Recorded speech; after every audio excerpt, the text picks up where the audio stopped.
Mm-hmm. Let's get it on. Oh, yeah. You all ready out there for an evening, or in my case, a bloody really early morning of miniature fun? I assume you can all hear me out there. If you can't, please put a message saying your mouth is moving, Andy, but we can't hear you. What the hell's going on? And also, are you really wearing a hat at something like 1 o'clock in the morning? Dang straight I am. It's cold in this room. Why is it cold? Turn the heater on. Could be the middle of the night and I couldn't be bothered going through to the other room to turn the thermostat up. That's fair. That's fair. You know, so it's all the way through there. Hello, everyone. This first bit, in case you haven't seen, if you didn't read the long rambling post I put in the announcement of the Discord, so the actual show, like the Adepticon show, does not start for about 2 hours. It's which I like. I appreciate that they want to do it for the con, but like it's so late for literally everybody, especially Andy. Like it's already 1 a.m. over there? Yeah, it's already 1 a.m. I'm not feeling it. I'm not gonna fall asleep halfway through the stream. I'm totally great. Yeah, so so if you want to ask any invasive questions about Lawhammer's RPG, now is the time. His defenses are down. Oh, my defenses are weak.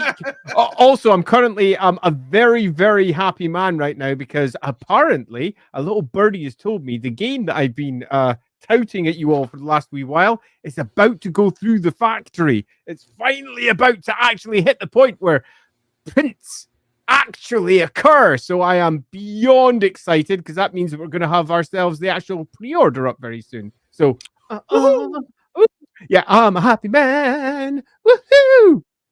I'm easily pleased.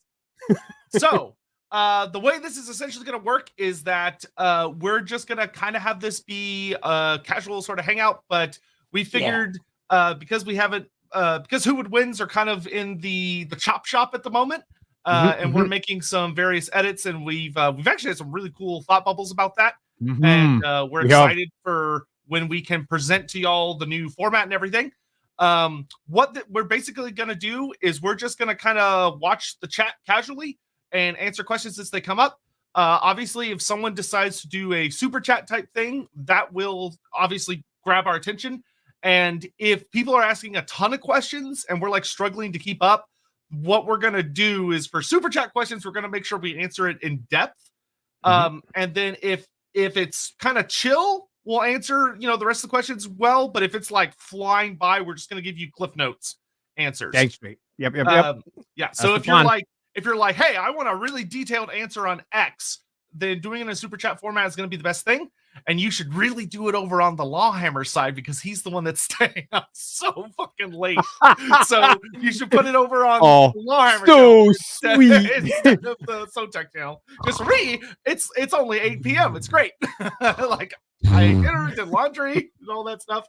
No, I do apologize if I fall asleep at some point. Yeah, just ignore me. I'll just be napping. It's okay. It'll be adorable. It'll be all good. So let's just hop right into it. Hey, Snatter, thanks very much. I want to ask a lore question. Do you think Ushorans and Sandy/slash delusions are actually making it so that Nagash can't just outright mind control him? So this is definitely more of an Age of Sigmar question than a fantasy question, but the answer to that I would say very much is yes. In that, I mean, just think about it. It's hard to control someone who isn't really there. They're completely insane and mad. Granted, the Ushoran Age of Sigmar, if you've read the more recent stories, like the short story, he's had 2 short stories about him on the website that are free that you can go read on the Warhammer community page, which those short stories have been a ton of fun. They're actually super good to read. I think they've released like 23 short stories so far. But then there's the main book that covers them. The books kind of are showing that he's not necessarily as insane as he appears. He's really leaning into his old epithet of the Master of Masks, where he appears insane, but there's more going on up there. Because you have to keep in mind that we don't know what happened between Ushoran and Nagash, where Nagash imprisoned him in the madness cage for thousands of years. Something happened there where Ushoran has always kind of stuck up against Nagash, which leads really well into his old fantasy story. Because if you go read fantasy lore, the fall of Morkane or Stragos had a lot to do with Ushoran trying to resist Nagash's influence. Because when Ushoran took over the city of Morkane, the Empire of Stragos, he killed what's his face, the shaman, Caden. He killed Caden, and Caden was wearing the crown of Nagash. So Ushoran put the crown of Nagash on his head, which wasn't a great decision because it made him really powerful, but then he had Nagash in his head. And it got not good. Yeah. So that was when like the Empire Stragos started taking a really dark turn. But yeah, I would say that, yeah, being the I forget what his epithet is now. He's the Mortarch of Delusion. Yeah, the Mortarch of Delusion. Like, yeah, I would say he's probably not possible to control anymore. Which is good, because that makes him a very interesting individual. Though he's, uncontrollable for the fact that he's kind of insane, as opposed to being a conniving little shit like Manfred and Neferat are, which is fun. So how about we do turnabout? And I'll just pull up a quick short stabby one, because we do have a short stabby one. Lawhammer question. What are the differences between the games master, the storyteller, and the teller of tales? I'll answer this one super quickly. If you watch my Lawhammer streams, you'll notice that sometimes I have different names sitting underneath me. I'm not going to tell you what the differences are between them, but I will say that there is a difference.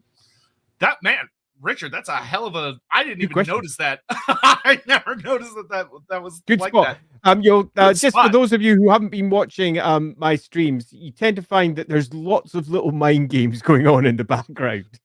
Lots of little I didn't realize Andy was using ARG tactics in the Lawhammer streams. I am definitely a man of many hidden depths. Yep. Would the Dawi approve of Rock and Stone? Yes, they absolutely would. Those are two things that they would go, yes, that's right, proper. Yeah, I think dwarfs are dwarfs. I mean, what all are you going to add? Oh, Christopher, thank you so much for the membership. Oh, that's lovely. Tarmacon must rise. Bring back Tarmacon. Hey, next month's looking pretty good. We'll see what happens. Who knows? Cheers to listening while laying pipe. I don't know what I should say about that. I'm just going to presume literal. You're Mario, Ripath. I'm going to hope that's literal and not the other version, in which case you should focus more on what you're on the doing, pipe mate. that you're laying. Hold on, honey. I got to... Lawhammer just went live. Hold on. I can multitask. It's fine. Oh, my Lord. Cheers. What are your thoughts and theories as to what's being hyped up for Age of Sigmar with the title of Hope Cast in Ruin?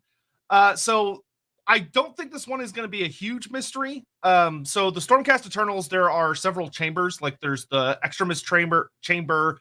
There was, oh God, I'm struggling to remember their names, but there's like the chamber that had all the dragons. And then there was the chamber that had like all the wizards, the Sacrosanct chamber. And all these things. There is one or two chambers that have not been opened yet, and one of them is like the Ruinatus, or it starts with an R. I can't remember what it's called, but there is a chamber that has not been opened yet that starts with an R. And there's been a building theme throughout all of Age of Sigmar, but especially as we've gotten later in the editions, where the Stormcast Eternals have they have a crappy version of immortality. Where they're immortal, they cannot die. The Ruination Chamber. Thank you. The thing about Stormcast Eternals is that they can't die traditionally, right? Like they can, but it's really, really hard to kill them because when they die, their bodies discorporate into Azerite lightning and they flash back to Azer, where they will be reforged back to life, essentially. But the problem is that in order for this system to work, because Sigmar does not have domain over death, Nagash does. Nagash is able to steal just a little piece of them every time, and kind of drag it into, death where it belongs. So the issue has been that they have immortality, but it's like having immortality with dementia, where every time you die, you lose little bits of yourself. So you lose maybe some memories, or you lose aspects of your personality, and you'll get like mutations and other stuff like that. And the whole thing with the Stormcast is that Sigmar and the upper echelons of the Stormcast have been hiding this from people.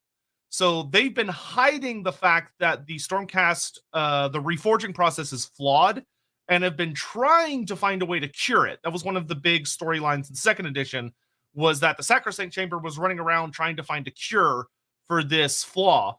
And we've had this buildup of Vandis Hammerhand, who, if you know your history, is the very, very first Stormcast Eternal that ever showed up in the setting. So he was when you got the, not even first edition, but the book leading into first edition, he was like the big, awesome guy. He's gone fucking crazy. And he's become, because he's been reforged so many times, and he's become a brutal, violent, cruel man. And there's a big build up to his rematch with Korgus Kul, who's like the really, really big Core Knight character, who also featured in that book as his rival. Vandis has kind of turned into a monster to the point where if he's not on campaign, Sigmar and his own chamber, which remember, he's the boss of his chamber, but he's gotten so messed up, they imprison him between campaigns because he can't be trusted to wander around, or he might start killing people. So the hope cast into Ruin is probably going to be that we're going to see what the Ruination Chamber is, and it's probably going to be the really messed up Stormcast who are either breaking free or they're maybe being released in desperation because the Skaven threat is just going to be that bad. But we'll have to see. Let me interrupt with a couple of small ones. Number one, is this also on Twitch? Not today. We're YouTube experimenting. We may experiment on Twitch in the future, but today it's a YouTube hoedown. Where are the hoes, Andy? Where are the hoes? One other quick one. I'm curious, did you, Sotek or Andy, have any experience role-playing using two different languages, or people you know who have? So on my side, I roleplay in English because I speak English. I also speak a bit of rubbish and a whole load of really badly accented English as well. There's a little bit of Scots going on. Delightful. Thanks. Yeah, you wouldn't say that if you spoke them. So no on my case, but I have role played with many people who speak other languages. I have also I have spoken to so many different people who roleplay around the world at conventions and similar. And this may surprise you, but the vast majority of people who have got a host of multilingual options tend to roleplay in just a single language. And in my experience of talking to others, most of them tend to roleplay in the language that the game was originally, if they can, because often the translations, the foreign language versions, aren't quite as good as the originals. So you might find that if you were, say, a Warhammer fan and you were playing Warhammer, you'd play in English, assuming that all your group could play English. So then you could use the English rulebook, because the English rulebook was generally perceived to be a better option. But I will say, for Warhammer 4th edition, some of the foreign editions had the correct rules in it, and the core one didn't. So I will say my answer to this is generally my campaigns are only one language. Though, like when I played, the campaign didn't run for super long because of some stuff, issues we ran into. But like when I played a Lizardman character for a while, I had my like Lizardman dictionary up my sorting dictionary up the entire time, so I could speak with my character as much in another language as I could, which was fun. Especially because then you have the other players going, what the hell is he saying over there? But probably one of the coolest experiences I had relating to that, Charlie, was that when I was in college, I played a D&D campaign where all of the players who spoke Elf and the DM just happened to be fluent in Spanish. And those of us that weren't didn't have the ability to speak Elvish. So when they would speak Elvish, they would always speak in Spanish. So that those of us who couldn't speak it would we just didn't understand what they were saying, or like, we might catch out the odd word or something, but most of the time we were like, what are they doing? Which allowed them to play around a lot and have a lot of fun with the fact that, when you're at a table and you're like, oh, I say this in this language, it's really hard for non-experienced role players to be like, oh yeah, I totally didn't hear what you guys just said, because my character wouldn't understand. 100%. I do. Yeah. So that was fun. All right. Oh wow. Whole bunch Back to your side. Okay.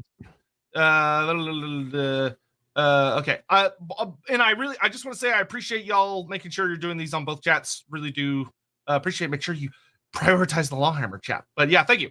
Theme team. Hey guys, thanks for the stream. I was thinking of using Total War Warhammer plot points in a Warhammer Fantasy Roleplay campaign. Do you have any suggestions or advice? This guy does, because he did something kind of similar. So, to say one more time, thanks for the stream. Yay! I was thinking of using Total War Warhammer plot points in your campaign. Do you have any suggestions or advice? The answer is yes. Take the bits you like, adapt them, and develop them further. Now, this is one of those things where it's actually less advice about this specific instance and just general advice about GMing. And that's if there's a story you think is cool, and if there's a plot that you think will work really well at your table, do not ever hold back. Reach out, grab it, lift it up, mess it around a little bit so that it works for you and your players, and drop it in. My general suggestions or advice is definitely do it. Don't feel shy. Get stuck in. All of the plots of Total War, I think, are very good fantasy roleplay plots. There's a general feeling out there that fantasy roleplay is a grubby game where you only play the, let's say, lower orders of the Warhammer world. This is not the case. Absolutely, abjectly is not. Warhammer Fantasy Roleplay, the current edition, is designed to play characters of pretty much any level of any type. So if you want to play big, dumbass superheroes wandering around the Warhammer world, kicking ass, chewing gum, and taking on incarnates of various winds of magic, then you go for it. Totally recommended. Give it a go. The game will cope. Yep. There you go. Hammond.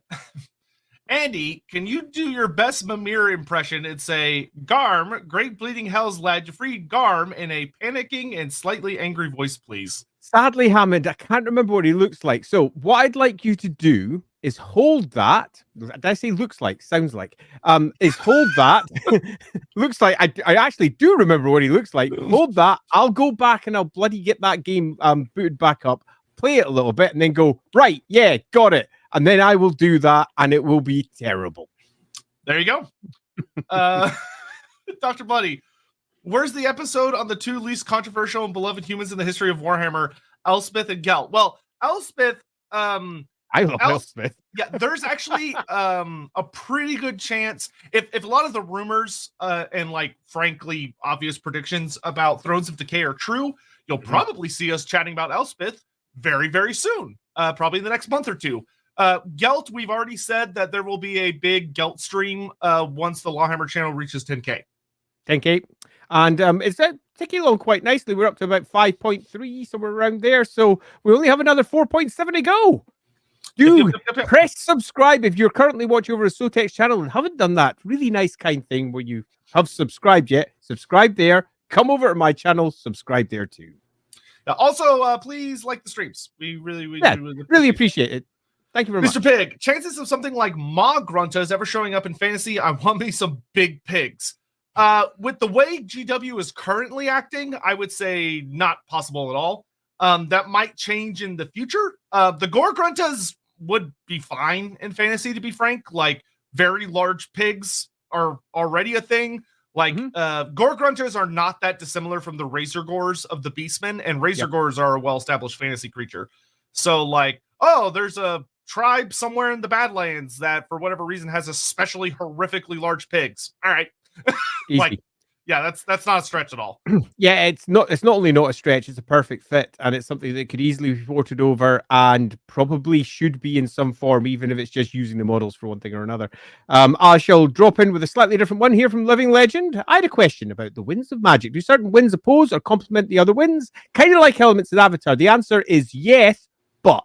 And the big but is, number one, go watch our Winds of Magic stream, because we discussed that at some length there. So that's out there already. So go check that one out. But very loosely, in the original lore and in some later versions, and then cancelled in later versions again, the wind each one around dominates the next one over. So light at the very top dominates the next wind, dominates the next wind, dominates the next wind, around in a full circle until you return back to light again. So each one dominated the next wind across from it.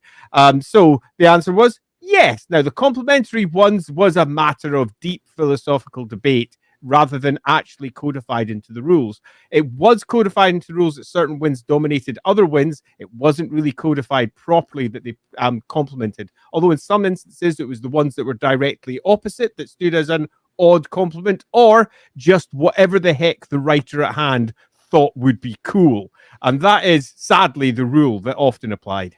Yeah, I always loved in 8th edition, the writer of the Empire book did this thing where he's like, oh yeah, the wheel, they're like, ah yes, the wheel has a purpose. And then it's like, yeah, but the wheel was created by an imperial wizard. And a lot of the other colleges wizards are like, this is bullshit. Like this wheel is terrible. It's a funny old thing because the Wheel of Magic has had so many different origins. Its origins are well over 2,000 years old in some sources. So, yeah, I doubt it was an imperial wizard that actually made it. Very true. But I always found that a funny piece of lore. Let's see. Sourceblade. Hi. So I'm playing Bretonnians for the Old World. I'm basing my army after the Dukedom of Lyonesse. Can I get some fun Lyonesse lore beyond just Repants was from there? Well, I can tell you, just because off the head stuff, I'm going to struggle for a second. But if you go check out the Knights of the Grail, which is a 2nd edition Warhammer Fantasy roleplay book for Bretonnia, very, very, very easy to find online. It has like breakdowns of all of the different dukedoms. So you can find, there's a whole fucking chapter on Lyonesse that has everything from like sayings to colors to little bits about the Duke to important sites and like the creatures that they're likely to fight. If you want to like base like the like helmets and make them all fancy and stuff. But I don't have anything like off the top of my head that jumps out. Yeah, I'm going to duplicate what Sotek said, because that's probably the source that I would go to first for a whole bunch of extra little gribbly bits. So yeah, dive in over there. It's a relatively easy find. Ripath, 1-inch black iron for shop air. Okay. I feel like, Ripath, that I have no idea what you're referencing. Perhaps it was something that was going on about 15 minutes ago, but it has completely gone over my head. I haven't said, but it's like, is that an ad? I don't know either. The Porpoise, honey, hold on. I gotta hear Andy wrote about how shit Gelt is. It brings focus. The Ripath was talking about the playing pipe thing. Okay. Oh, of course. Small Overham Hawk. Could you all do a Mathlam Manan, Stromfeld's Lorebeards for my birthday in September? You know, we might. You are the universal mod, so might. Yeah, totally. I mean, it would be wrong of us not to, wouldn't it, Hawk? Fernando Corona finished the Rise of the Horned Rat. Beligar should have killed Queek and Skartek should have won the war. Agree or disagree? Sorry for bringing up the end times, but I must know. So I personally am fine with Beligar dying the way he does, because it's more due to his own failings of not being able to set aside his stubbornness and do what is like the better thing for the dwarves as a whole, instead of prioritizing his own personal grudges and his own personal desires. I think that was a fitting end for him, as tragic as it was, especially because he wounds Queek. Like, it's not like he just loses. He deals Queek a significant wound that leads into Queek's like failing health, which gets him absolutely obliterated by Thorgrim later. Now, should Skarsnik have won the war overall and chased the Skaven out? I think so. I would have liked to see, especially if that was going to be them retiring Skarsnik, which granted I wouldn't have done. I would have used Skarsnik as a much bigger character for the remainder of the story, because he's literally the avatar of Mork. I don't care what anybody says. But yeah, Skarsnik getting retired there and not doing anything, I hate that part a lot. Yeah, it's to be blunt, bullshit. Yeah. So I think I broadly agree there. Beligar's story was fine. I mean, it wasn't the best, but it was fine. Yeah, it was fine. And the whole development then towards Queeks, yeah, that's fine too. But the whole Skarsnik handling deserves to be properly slapped around. Because no. So I both agree and disagree at the same time. Yep. Random one. I don't know if Andy's seen it yet, but I have. I watched it just a couple of days ago. No, yesterday. I watched it yesterday. Yeah, I liked it a lot, but I have a somewhat controversial opinion in that it did literally nothing that I didn't expect. So thus, I maybe liked it less than I could have, because it was pretty much taking the easy route all the way through, and the changes it made were the easy changes. So for me, it was fine, while simultaneously, I loved it. I have been a fan of Dune forever. I was, however, but at the end of it, Lindsay and I looked at each other. If you don't know Lindsay, that's my wife. She plays over Lorehammer. Looked at each other, and I looked at her. She looked at me, and I went, "Yeah, that was pretty good. 30K movie, wasn't it?" And she went, "Yeah. I mean, it's almost like 40K is just super, super derivative of Dune and Michael Moorcock." And she went, "I don't know what you mean." And I was like, neither do I. Yeah, it was a wonderful Games Workshop movie. Very good. Mm-hmm. Cody Smith, I asked this earlier, but aside from sieges, has logistics or lack thereof determined the outcome of Warhammer Fantasy Battle? Thanks. Depending on the author at the helm, sometimes. Usually they like to have it down to battles because remember, the lore is there to supplement the battle game. It's not like, oh, there's this wonderful world that the battle game is adjacent to, like, say, like the Lord of the Rings strategy game versus Lord of the Rings. Instead, it was the game came first and then the lore fleshes out around it. So they want you to focus on like the stories and on the fighting. But there are authors that have focused on more of like logistic type stuff. Probably one of my favorite examples is Zombie Slayer, which is a Gotrek and Felix book that focuses on the siege of Castle Reichsgard and showing that it is not a castle you can take through force. Yeah, I know. It just isn't. Like, it's that well provisioned and stuff. And so it features Heinrich Himmler having to lay siege to this castle over the course of weeks. And it is a very entertaining book. It's brutal and dark because it shows like how sieges are fucking awful. But that is an exception, not the rule, I would say generally. I think I agree. And when that novel was being written, the author was pinging me about every other week or something, saying, "So how far is it from here to here? Because I'm wanting Felix and Gotrek to go this way, and we're going to go around this way, and then it's going to do this." So that was super fun. I broadly don't just agree with that comment. I wholly support it. You generally find that logistics in Warhammer are not used to decide battles. They're used to modify them. So you'll find that the vast majority of battles, if there's a big logistical mess, particularly if it's to do with species that are known for doing that thing or factions that do that sort of thing, it tends to be that it brings an advantage or a disadvantage when they get round to describing the battle itself. And if it's the good guys, for want of a better description, that have got themselves into a logistical mess, it will then be the tactics at the table during the battle that allow them to overcome the difficulties that have come from earlier parts of the narrative. So you tend to find that they are narrative obstacles rather than necessarily being a means into, well, the end themselves. Yeah, I think the only like major story in the actual like core lore that features a siege where like logistics actually played a problem was probably with oh gosh darn it. And that was smooth. Yeah, Gorbad. Gorbad Ironclaw. Gorbad Ironclaw, he laid siege to Altdorf and he just couldn't get in. And because he was sitting out there for so long, his wall kind of started to stagnate. And all the tribes, all the tribes started to wander off because he lost his momentum. So that's probably the only one I could think of where like logistics kind of messed with him pretty bad. Granted, he was literally a siege. Yeah. Oh yeah. Aside from sieges. Yeah, totally. It tends to be a modifier rather than a means to its end. I'm actually finding it difficult to think of a single example where logistics was actually a decider. I can think of lots of examples where individual things were deciders, whether it was magic or lack thereof or whatever. But logistics alone, I can't think of one, but there almost certainly will be one. One that it should have, but granted, there's not a lot of lore about it, was probably the Crusades.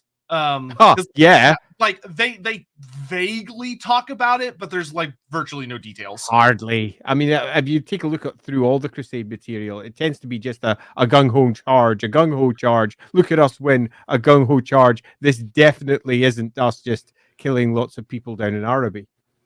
Yep. I want to say more, but I can't because you too poopy. Well, okay then. Sorry to hear that, Arch Warlock. Let's see. What do you feel is the biggest change to Magic from 8th edition to the Old World? I mean, obviously, the lore-wise, the concept that the colored winds did not appear until after the Cataclysm.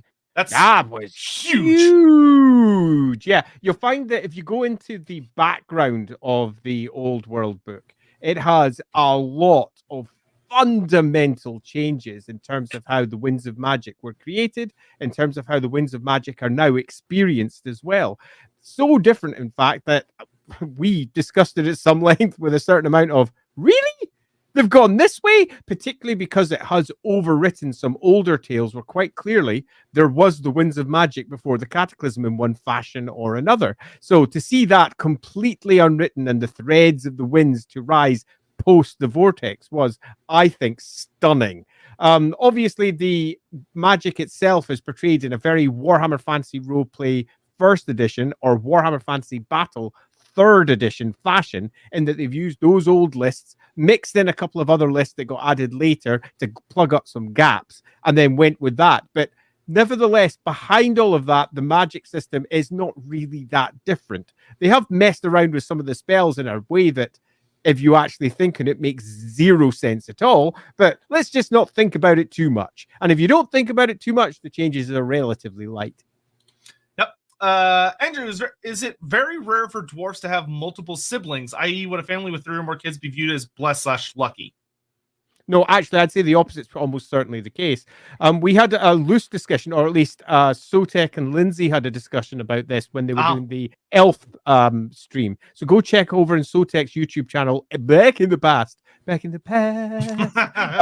you'll find that gets brought up because there is a really fascinating discussion there about the nature of dwarf families and the fact that they have mostly got brothers all around them with very, very, very few sisters. And the family groups that then will center around what will almost certainly be matriarchal figures. Regardless of what you know about dwarves, it makes zero sense until you start thinking about the sociological implication of the way they breed. So most of the families are probably bigger than you might first think. And if they weren't, they would have died out by now. They just would have. The numbers don't make sense. I think the way I would alter your amendment or amend your statement, Andrew, would be to say that it would be rare and a family would be probably viewed as blessed or lucky as they had multiple daughters. Mm-hmm. Like if you had 3 daughters, that would be fucking wild. Like wild. Unheard of. Yeah. But like multiple children, no, that wouldn't be that strange at all. But yeah, multiple daughters would be like, holy shit, like Valea is really like with those guys. Damn. All right. Let's see. Potrak, yo, just a fun question. If you got/had to choose a faction from a different universe to just be plopped into the Warhammer fantasy world, which would it be? Personally, I love thinking about the Darkspawn from Dragon Age. Darkspawn are a touch too chaos for me. In that, your Genlocks and your whatever, they're all a little bit, we're not chaos, honest. And they feel a little bit that, regardless of what their individual origins were in that game. So that would be one that I'd find hard to drop over. Do you have anything that you like? I mean, if I'm allowed to pull from anything, like not just against workshop setting, but like any setting, I would probably end up reaching over You're finding it tough, aren't you? Yeah, I would probably reach for an insectoid race because I feel like that would fulfill a kind of interesting niche. I'm kind of tempted to reach for this would probably not be the answer a lot of people would expect, but I'm kind of tempted to reach for the bug people from Ender's Game. Ender's and Game. That in that universe, because they're not just like, I like those bug people because there's a level of intelligence to them. They're not just kind of the horde bugs that you see in a lot of other like sci-fi materials. And normally I'll admit I'd probably just say Tyranids, but I'm trying to be a little more far-reaching. But I think those insects could actually a race like that I think would provide a very, very interesting species to introduce into the setting. Okay, so if you want to bring in from, say, 40k, an equivalent, there's a whole bunch of things over there that obviously are just Warhammer equivalents already. But I think if you're looking for something unique over in that side, the Gene Stealers would fit in surprisingly well, as would possibly Enslavers. Enslavers have got quite a long history that is potentially an awful lot of fun. If you're going a bit more broad than that and looking elsewhere, yeah, I think Insectoid doesn't go bad. Maybe Rusk from Star Frontiers, the not D&D game from TSR a bajillion years ago, they would work quite well. But I can't say that Warhammer really has many enormous gaps that I feel I'd want to plug with someone else's stuff.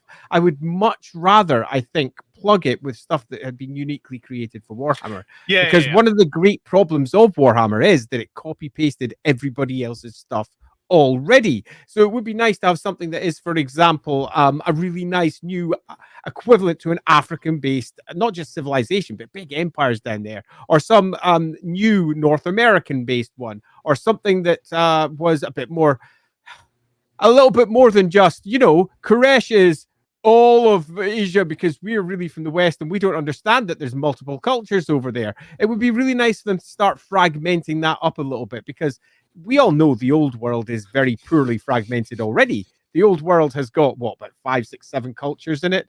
Compare that to Europe. And just take a moment to actually think about how ridiculously simple it is. It's one of the reasons why when we were writing the Empire for Warhammer, we tried to give each one of the grand provinces very much their own unique cultures to try and show just how big that place was. So, yeah, I'd start trying to expand what is there rather than try to port in something new as a personal preference. Yeah, I agree. So happy to answer the question. Definitely would not be my top 10 choices, though. I would much rather develop what I already have to work with. Is the immortality of the Stormcast worse than vampires? Yes, because how do you define worse? Yeah, so in the case of immortality, Stormcast cannot truly die, but neither can. It's just different. Like if a Stormcast dies, they basically break down into a Zerite energy, which can be absorbed by other things or trapped or something, which functionally kills them. But theoretically, you could always break it out and return it to a Zerheim where it could then be, put back together into a Stormcast. It's almost the exact same as a vampire. Now, I will say vampires seem to have a better situation in that when they're broken apart, they're into oblivion. So they're not aware. They're just dead, right? They're sleeping. Whereas Stormcasts seem to maintain their consciousness. So they're in a horrible suffering. So in that case, yeah, the vampires seem to have a better deal. Yeah. So one of the big interesting points of Warhammer when it comes to vampirism is, depending on the source you read, it's not actually that bad. It's really not. Yeah, it's really not. And obviously in some sources it is, but in some it's not. And if it's not in some, that means you could be one of the lucky ones. So ultimately, are you ever going to get a lucky Stormcast? Probably not. Andy, what is your most insanely hilarious moment in the Longhammer campaign so far? Ooh, that's a fun one. It's almost impossible to answer that. There has, as a small diversion from that, I was just watching last week's episode, and I wasn't really watching. It was on the background. Episode was so good. I was laughing and laughing, and everybody was laughing all the time. And it just made me realize how much I really love role-playing games, because everyone was around the table just having fun. And that's something that you often don't get with a lot of other games. Computer games, you have fun, but it's a very solitary experience even when you're playing with others. But you're not guffawing like mad while often dealing with very serious subjects. And yeah, it's really hard to pin down an insanely hilarious. Any on your side that you can think of? I mean, well, my brain's kind of occupied with the most recent. To me, the two that stick out the most, they're both from Ed. Not Ed. Gerhard, of course. Which the two funniest are very, very, very early in Lawhammer. So Gerhard's what's his? I can't remember his name. Young Freud. No, the player's name. As in, who's playing him? Yes. Ed. Oh, I was right. Okay. You were right. Two Eds? No. Ed and Dan. Oh, it's Dan. That's right. Oh, Jesus, my brain. I really hope they're watching right now. Anyway, I'm so sorry if y'all are, guys. Burn. It's in my head. I'm so used to Dan saying Ed, and he says Ed that my brain just associates him with Ed. Anyway, so probably the big ones that stood out for me, Ed, very early in the series. So he didn't know about the Warhammer world yet. And he was still getting his feet, easily a very experienced role player, but was still very new to the Warhammer world. And he's like, oh, we're in Uberstrike. Let's call in Uber. It's probably the other his one. taxi joke was worth it. Yeah, probably the other one, which is great for him, for Ed, but also fucking hilarious for Gerhardt. Like, it transcended universes. It was such a good joke. Is when he walks up to a dwarf king and called him Great Axe. It's like, his name's Great Hammer, and he's like, Lord Great Axe, just straight to his face. And then he just sort of backs away going, I'm sorry, no. Yeah, never mind, I'll shut up now. Oh, yeah. I'd say the bits, see, for me, there are so many personal bits throughout the stream that really just stand out. One of the great joys of role-playing is it's not just about extreme hilarity. Like Gerhardt's an incredibly amusing inability to remember a single name ever, while simultaneously being a genius, a perfect absent-minded genius. And that's because Ed can't remember any names ever. And it's actually hilarious as he sits there and he goes, oh, wait a minute, I know this one. Ah! Always hilarious. Anyway, what are we on to next? Let's see. Vault Boy. What do you think is the biggest? Oh wait, no. Wait. Oh no, this is different. Yeah. What do you feel is the biggest change to Magic from 8th edition to the Old World? We technically already answered that, so apologies. Well, not apologies because we answered it, but also keep up the good work. Can't wait for the next Who Would Win. Oh, we're excited because I feel very confident the new format is going to be just as entertaining, but it's actually going to be like, quote unquote, educational as opposed to just like garbage. Well, fun garbage, but garbage. Oh my. Oh, they were daft. Yeah. Laughing God, I wish there had been more Strigoi characters causing a ruckus in the lore, maybe being devious as well. I always enjoyed big monstrous characters that are proper sharp-witted. Yeah, Strigois can be really fun because they, especially when you have a good author at the helm, they can play very much at the, oh, it's a horrible beast that you end up finding it's much more intelligent than it seems, which makes it very scary. But B, when they're done well and like they really tap into the madness of the Strigoi, they can be super tragic. Where you can get characters in a position where they go, I don't actually want to kill this thing because I pity it. But they realize that it's also way too fucking dangerous to leave it alive. Which I think that's when the Strigoi are at their strongest. Agreed. That was more than competent an answer for me. Move along. Yeah, which, as just a random aside, two really good Strigoi characters on the top of my head. Ulrika, the Ulrika trilogy, the first book features a really good Strigoi villain, who is really sad because he's being manipulated by somebody else, which makes it way sadder because he's justifiably angry, but he doesn't realize that he's being used against someone that's unrelated. And then there's also a really good Strigoi villain in the Night of the Realm chapter of Anthony Reynolds' Knights of Bretonnia book, who is like on par with a really powerful Blood Dragon character, which shows how scary the Strigoi can be. Oh, well, of course they'd be scary. They're ridiculous. Yep. Gotrek Gurnison is my friend, Snorri Nosebiter. I have a buddy who just finished the Gotrek and Felix series, and he's like, he messaged me. He's like, my parents asked why I was crying when they came home. Oh, he's reading through Slayer and Kinslayer and Slayer. Kinslayer and Slayer. Yeah. Yep. Linda just finished Drakenfels and Genevieve Undead. Great books. Anything from the Genevieve novels that you'd really like to see reintroduced into? So it's worth saying they're technically canon unless there's something directly contradicting it. Yeah, so Linda, it's fair to say that I've already added all of that stuff back in.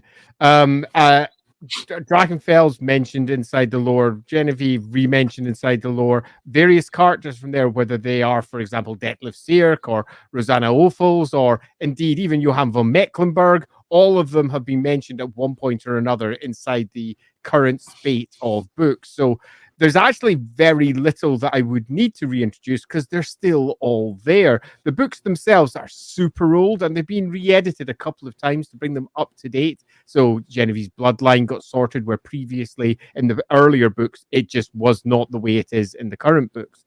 So they have changed a couple of times to be updated, but I don't think there's much to add in. The books stand on their own. Drakenfels was even mentioned in the End Times, although they changed his name because I've pretty sure they weren't sure if they could actually use his IP.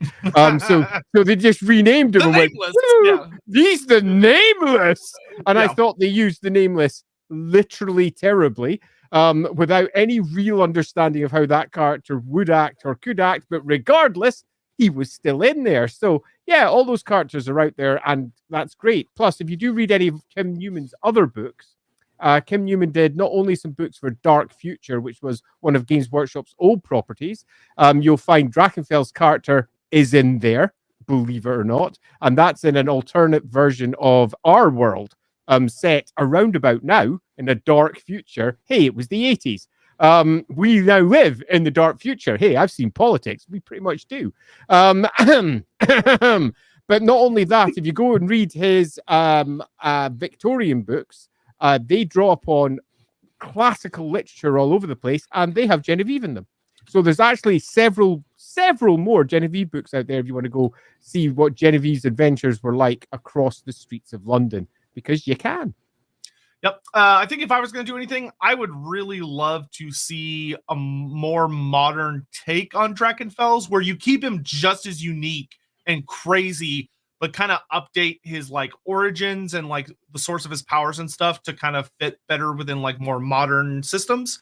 Because he's one of those characters where if you just like run at him and little bits and pieces about like more modern Warhammer Fantasy, he could be really confusing for people because he does not fit within like the modern systems. This is good. Yeah. Warhammer's a big place. It's got space. Yeah. I would love to see more exploration of that. I'd also like to see more exploration of vampires that are very religious, or like have the backing of gods, because I think that's fine to do. I just would love to see explored more of like the goods and bads and how it works, because that is a really fun concept. Life of God, answer one chatter's question. Xenomorphs. What would you port over? Wow.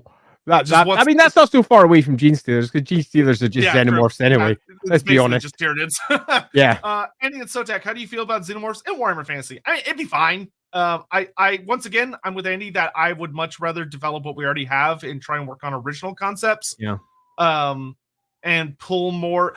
I have more of an interest in Warhammer Fantasy nowadays, pulling from like cultural mythologies and actual ancient stories, as opposed to modern cultural stories. Because that's kind of more low-hanging fruit. And also means that if we pull from more ancient mythology and more cultural mythology, we're going to be exploring things that people have never heard of before, but it's existed for like hundreds or thousands of years, as opposed to something everybody knows about because it's from an American movie series or whatever. Yeah, quite. Agreed entirely.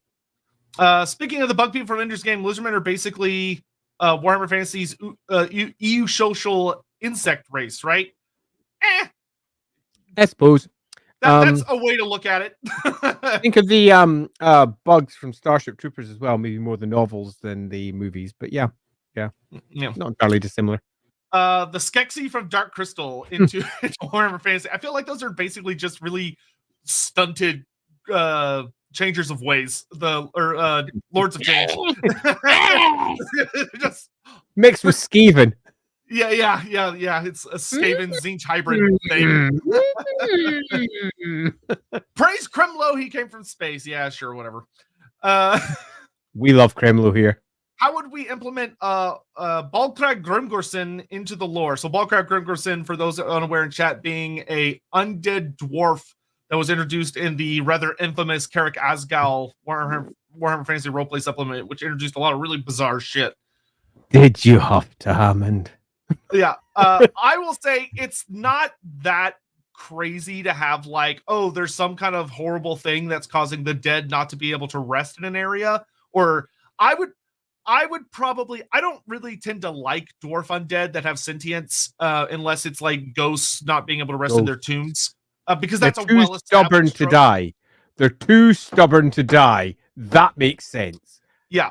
Definitely. What I would do with Balkrag that I think could be a really fun story, because he's a slayer, is if he's in a place where there's some kind of curse that prevents him from genuinely dying. Like he can have a limb chopped off, or like his skin is melting off him, or like he's being dealt blows, but he just can't die because there's some curse in this place that makes it where no one there can die. So he's obsessively fighting forever and trying to die in battle to fulfill his oath, but he literally can't until this MacGuffin is dealt with.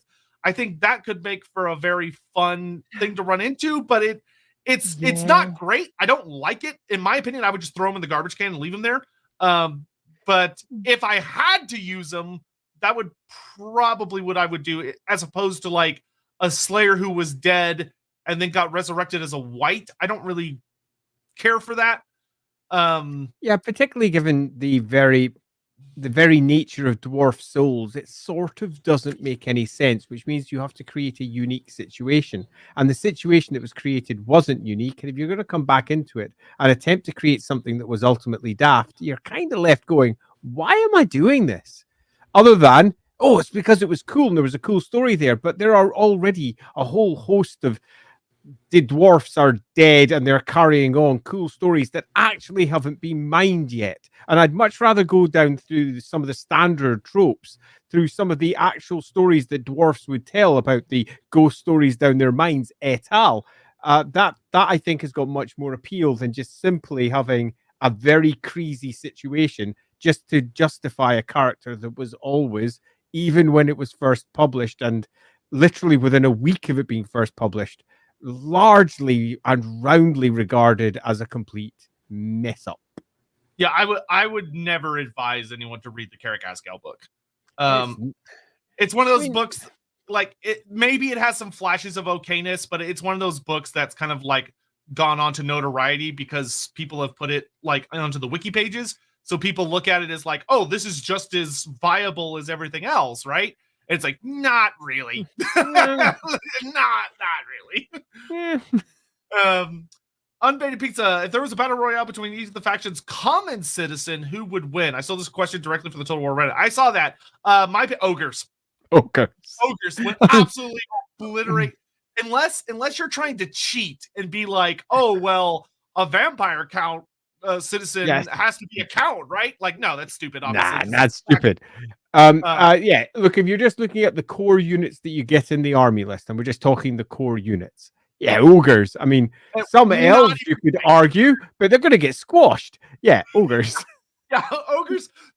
A lot of the other factions would team up, and the ogre would still kick their ass. Like, it's not even close. They just eat everything. Yeah, they're big boys. Yeah, they really are big boys. A lot of people don't understand how big and powerful ogres are. Like, they're like, really, if you like really think about someone that's like 10 to 12 feet tall and is that wide and just covered in fat and muscle, like, no. There's just nothing you can do. Gideon, hey guys, I started working on a fan fiction based on West African culture. Surprisingly, they might get on with dwarfs and Khita due to ancestral reverence through the importance of oral history. That's great. That's awesome. And that would make a lot of sense that they would have like friendly relations with dwarves, considering that the dwarves originate from down in the mountains that were deep in the jungles of the Southland. So like the fact that there'd be a history there and stories that have been passed down would make a lot of sense. Yeah, and I think that there is a host of tales that have yet to be told there, because the dwarfs are, if anything, almost a bridging civilization. They bridge between many parts of the Warhammer world and connect them, and have taken on, interestingly, or alternatively, depending how you want to read it, handed down a host of different cultural traits that have been picked up by, say, the Norse, right down to the Empire. Even in Bretonnia, there is strong influences from the dwarves. So I would really love to see what sort of impacts they would have, or in turn they've had upon them. Because as we now know from the old world, the dwarves are a bunch of nobodies come the cataclysm, whilst humanity was already way up there in a variety of different places. I do love how lore changes without you realizing it sometimes. So yeah, I think there's potentially some really fun stories to tell there. Yep. Quick win. So it is coming along super well. I'm actually really happy with the progress. There will be an update very soon. And that's all I will say for the moment. Soon, TM. Yeah. I was even showing Andy a thing, which led into like a whole very long-winded, like multi-hour thing. We had a very long discussion after that. Andy, what's your funniest moment from tabletop? From tabletop in general? Ooh. Like all my tabletop games, including board games. So many things that can be played on tabletop. That's what I'm saying. That's right. So some games are designed to be funny, and they often don't land very well. I'm going to pick out a game in particular. Paranoia is a great game. I loved it deeply. The Computer is Your Friend, but it's not necessarily the best source of amusement because it's constantly trying to be funny. So thus, you don't really have much to compare it against because you've got the slightly funny moments, the mid funny moments, and there's not much difference between them. Where in comparison, if you're playing a game like Warhammer, where it often goes super grim and super nasty, and then not long afterwards, you have a massive tonal shift and everyone's guffawing, then yeah, they are much funnier because a few moments ago, it was horrible. And I think of all the moments, there's one that stands out. In fact, there's a whole bunch that stand out for me. Now I'm going to call out two. The first one is going to be a very childish one, and it really does not deserve to be mentioned. Do not think this was good roleplay. It wasn't. But I was a teenager. Teenagers do bad games sometimes. And there was 25 of us playing in this game. So get that. This was a role-playing game with 25 Good people. Lord. 2 GMs. I was, 3 GMs actually. I was one of the triumvirate of GMs, but I was the master GM running both of the other games. And there was two groups of 10, both charging into Castle Drachenfels for a whole host of reasons we don't need to get into. Now, if you haven't read the Castle Drachenfels book, you have no idea how properly messed up that place is. There's like an entire realm of chaos in one of the rooms. It's proper mental. The only way to get out is to offer a sacrifice. And one of the annoying players got offered as a sacrifice. It was, at that point, the most hilarious thing. Because not just because it was hilarious at his outrage, he had been the biggest, most annoying thing all the way through, whining throughout the castle, and everyone was just like, shut up. And they got rid of him, and the whole room was in laughter. And that was 25 people enjoying themselves. He was enjoying himself as well because he fully intended to play one of his own henchmen, so it was fine. And the other one is a tiny one in Forges of Nuln. That's a book for Warhammer Fantasy Roleplay 2nd edition. Parts of its conclusion is dealing with a big, nasty Gribbly. Now, this big, nasty Gribbly also has along with it, I don't want to spoil it. Well, right, so you don't have to tell it. Or you can give the I'm trying to give the cliff notes, yeah. So there's a really big bad guy that you met earlier that you off, but he comes back and he's a lot smaller and he's like a little bit like if you've ever seen Total Recall, the first one, open your mind, Quaid sitting inside his belly. It's a little bit like that, except it detaches. And he got kicked like a bloody midden ball around about 150 yards outside of the forge and landed on a 0-0-0-0 result. That was him basically rolling. Let's see how well I land. 0-0. Oh, well, that's a fumble. Rolled again. 0-0. Oh, it's like a double fumble. He literally landed in a forge as he was punted out, landed in that, and he was like, eh! It was, at the time, because of the ridiculous roll, enormously funny. But maybe not as funny as the time when a halfling stabbed a greater demon of Tzeentch and killed it because he had just a basic blessed magic sword, rolled a critical, and went back in Warhammer Fantasy Roleplay 1 days. If you rolled a 6, the dice exploded. You could roll again to do extra damage, and proceeded to roll 32 6s in a row. What the fuck? I'm not even joking. It was like all odds had gone out the window, and we were just sitting there like this, rolling around and laughing, going, roll one more. Roll on more! But it was amazing. To this day, I just can't believe it. Killed a greater demon of Tzeentch with a dagger. That Tzeentch got he got pippened or married. Yeah, it was quite ridiculous. And it was just a very basic blessing just to turn it into a magic item. And that was That's hilarious. Awesome. Lucky SOB, how do Bretonnians react to Naiads? Generally speaking, they recognize Naiads as like representations of the lady because they often are. The lady has a very strong established relationship with Naiads, so they're seen as, kind of religious figures. So they'd be like, "Oh my god, it's a representative of the lady. Do whatever she says." Kind of stuff like that. Yep, that. Let's see. Have you guys seen the fan race concepts called the Brood of the Naga Queens, aka the Koreshi Dominion or Snakemen, and the Terror of the Devilfish Shoals, aka the Nauticans or Fishmen? If not, why the heck not? Yes, I am intimately familiar with both projects. Okay, I may already have seen them then. They might be the one you showed me. I have not sent you over the Devilfish Shoals one yet, but I have sent you the Naga Queen one. So yes, I've seen the Naga Queen one. They were quite fun. Yeah, I haven't seen Devilfish Shoals though. Yeah, I'll send that over to you soon. Because I'm very familiar with the artists of both series. I've worked with both of them. I like them a lot. The Devilfish Shoals takes some really interesting ideas. Me and Andy might need to do like a bonus stream, like one of these Wednesday night streams. We may do a bonus stream at some point talking about like people's favorite kind of fan fictions. That could be a fun one. Because talking about those in depth and our opinions on them, not to like be like, oh, they should do this, but just to kind of chat about it could be a lot of fun. Yeah, I'm looking at them right now. Interesting.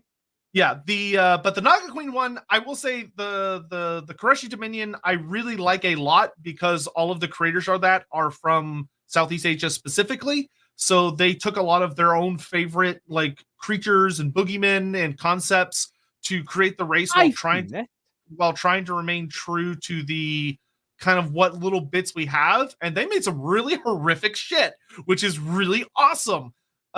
So yeah, I love it. It's great. It's kind of one of those things where one of the unfortunate aspects of like fan-made content is that good creators tend to avoid it because they don't want it to influence their own creation because that opens up some ethical problems. But in a nutshell, I like them a lot. There are things that I personally would do different, but I do like them immensely.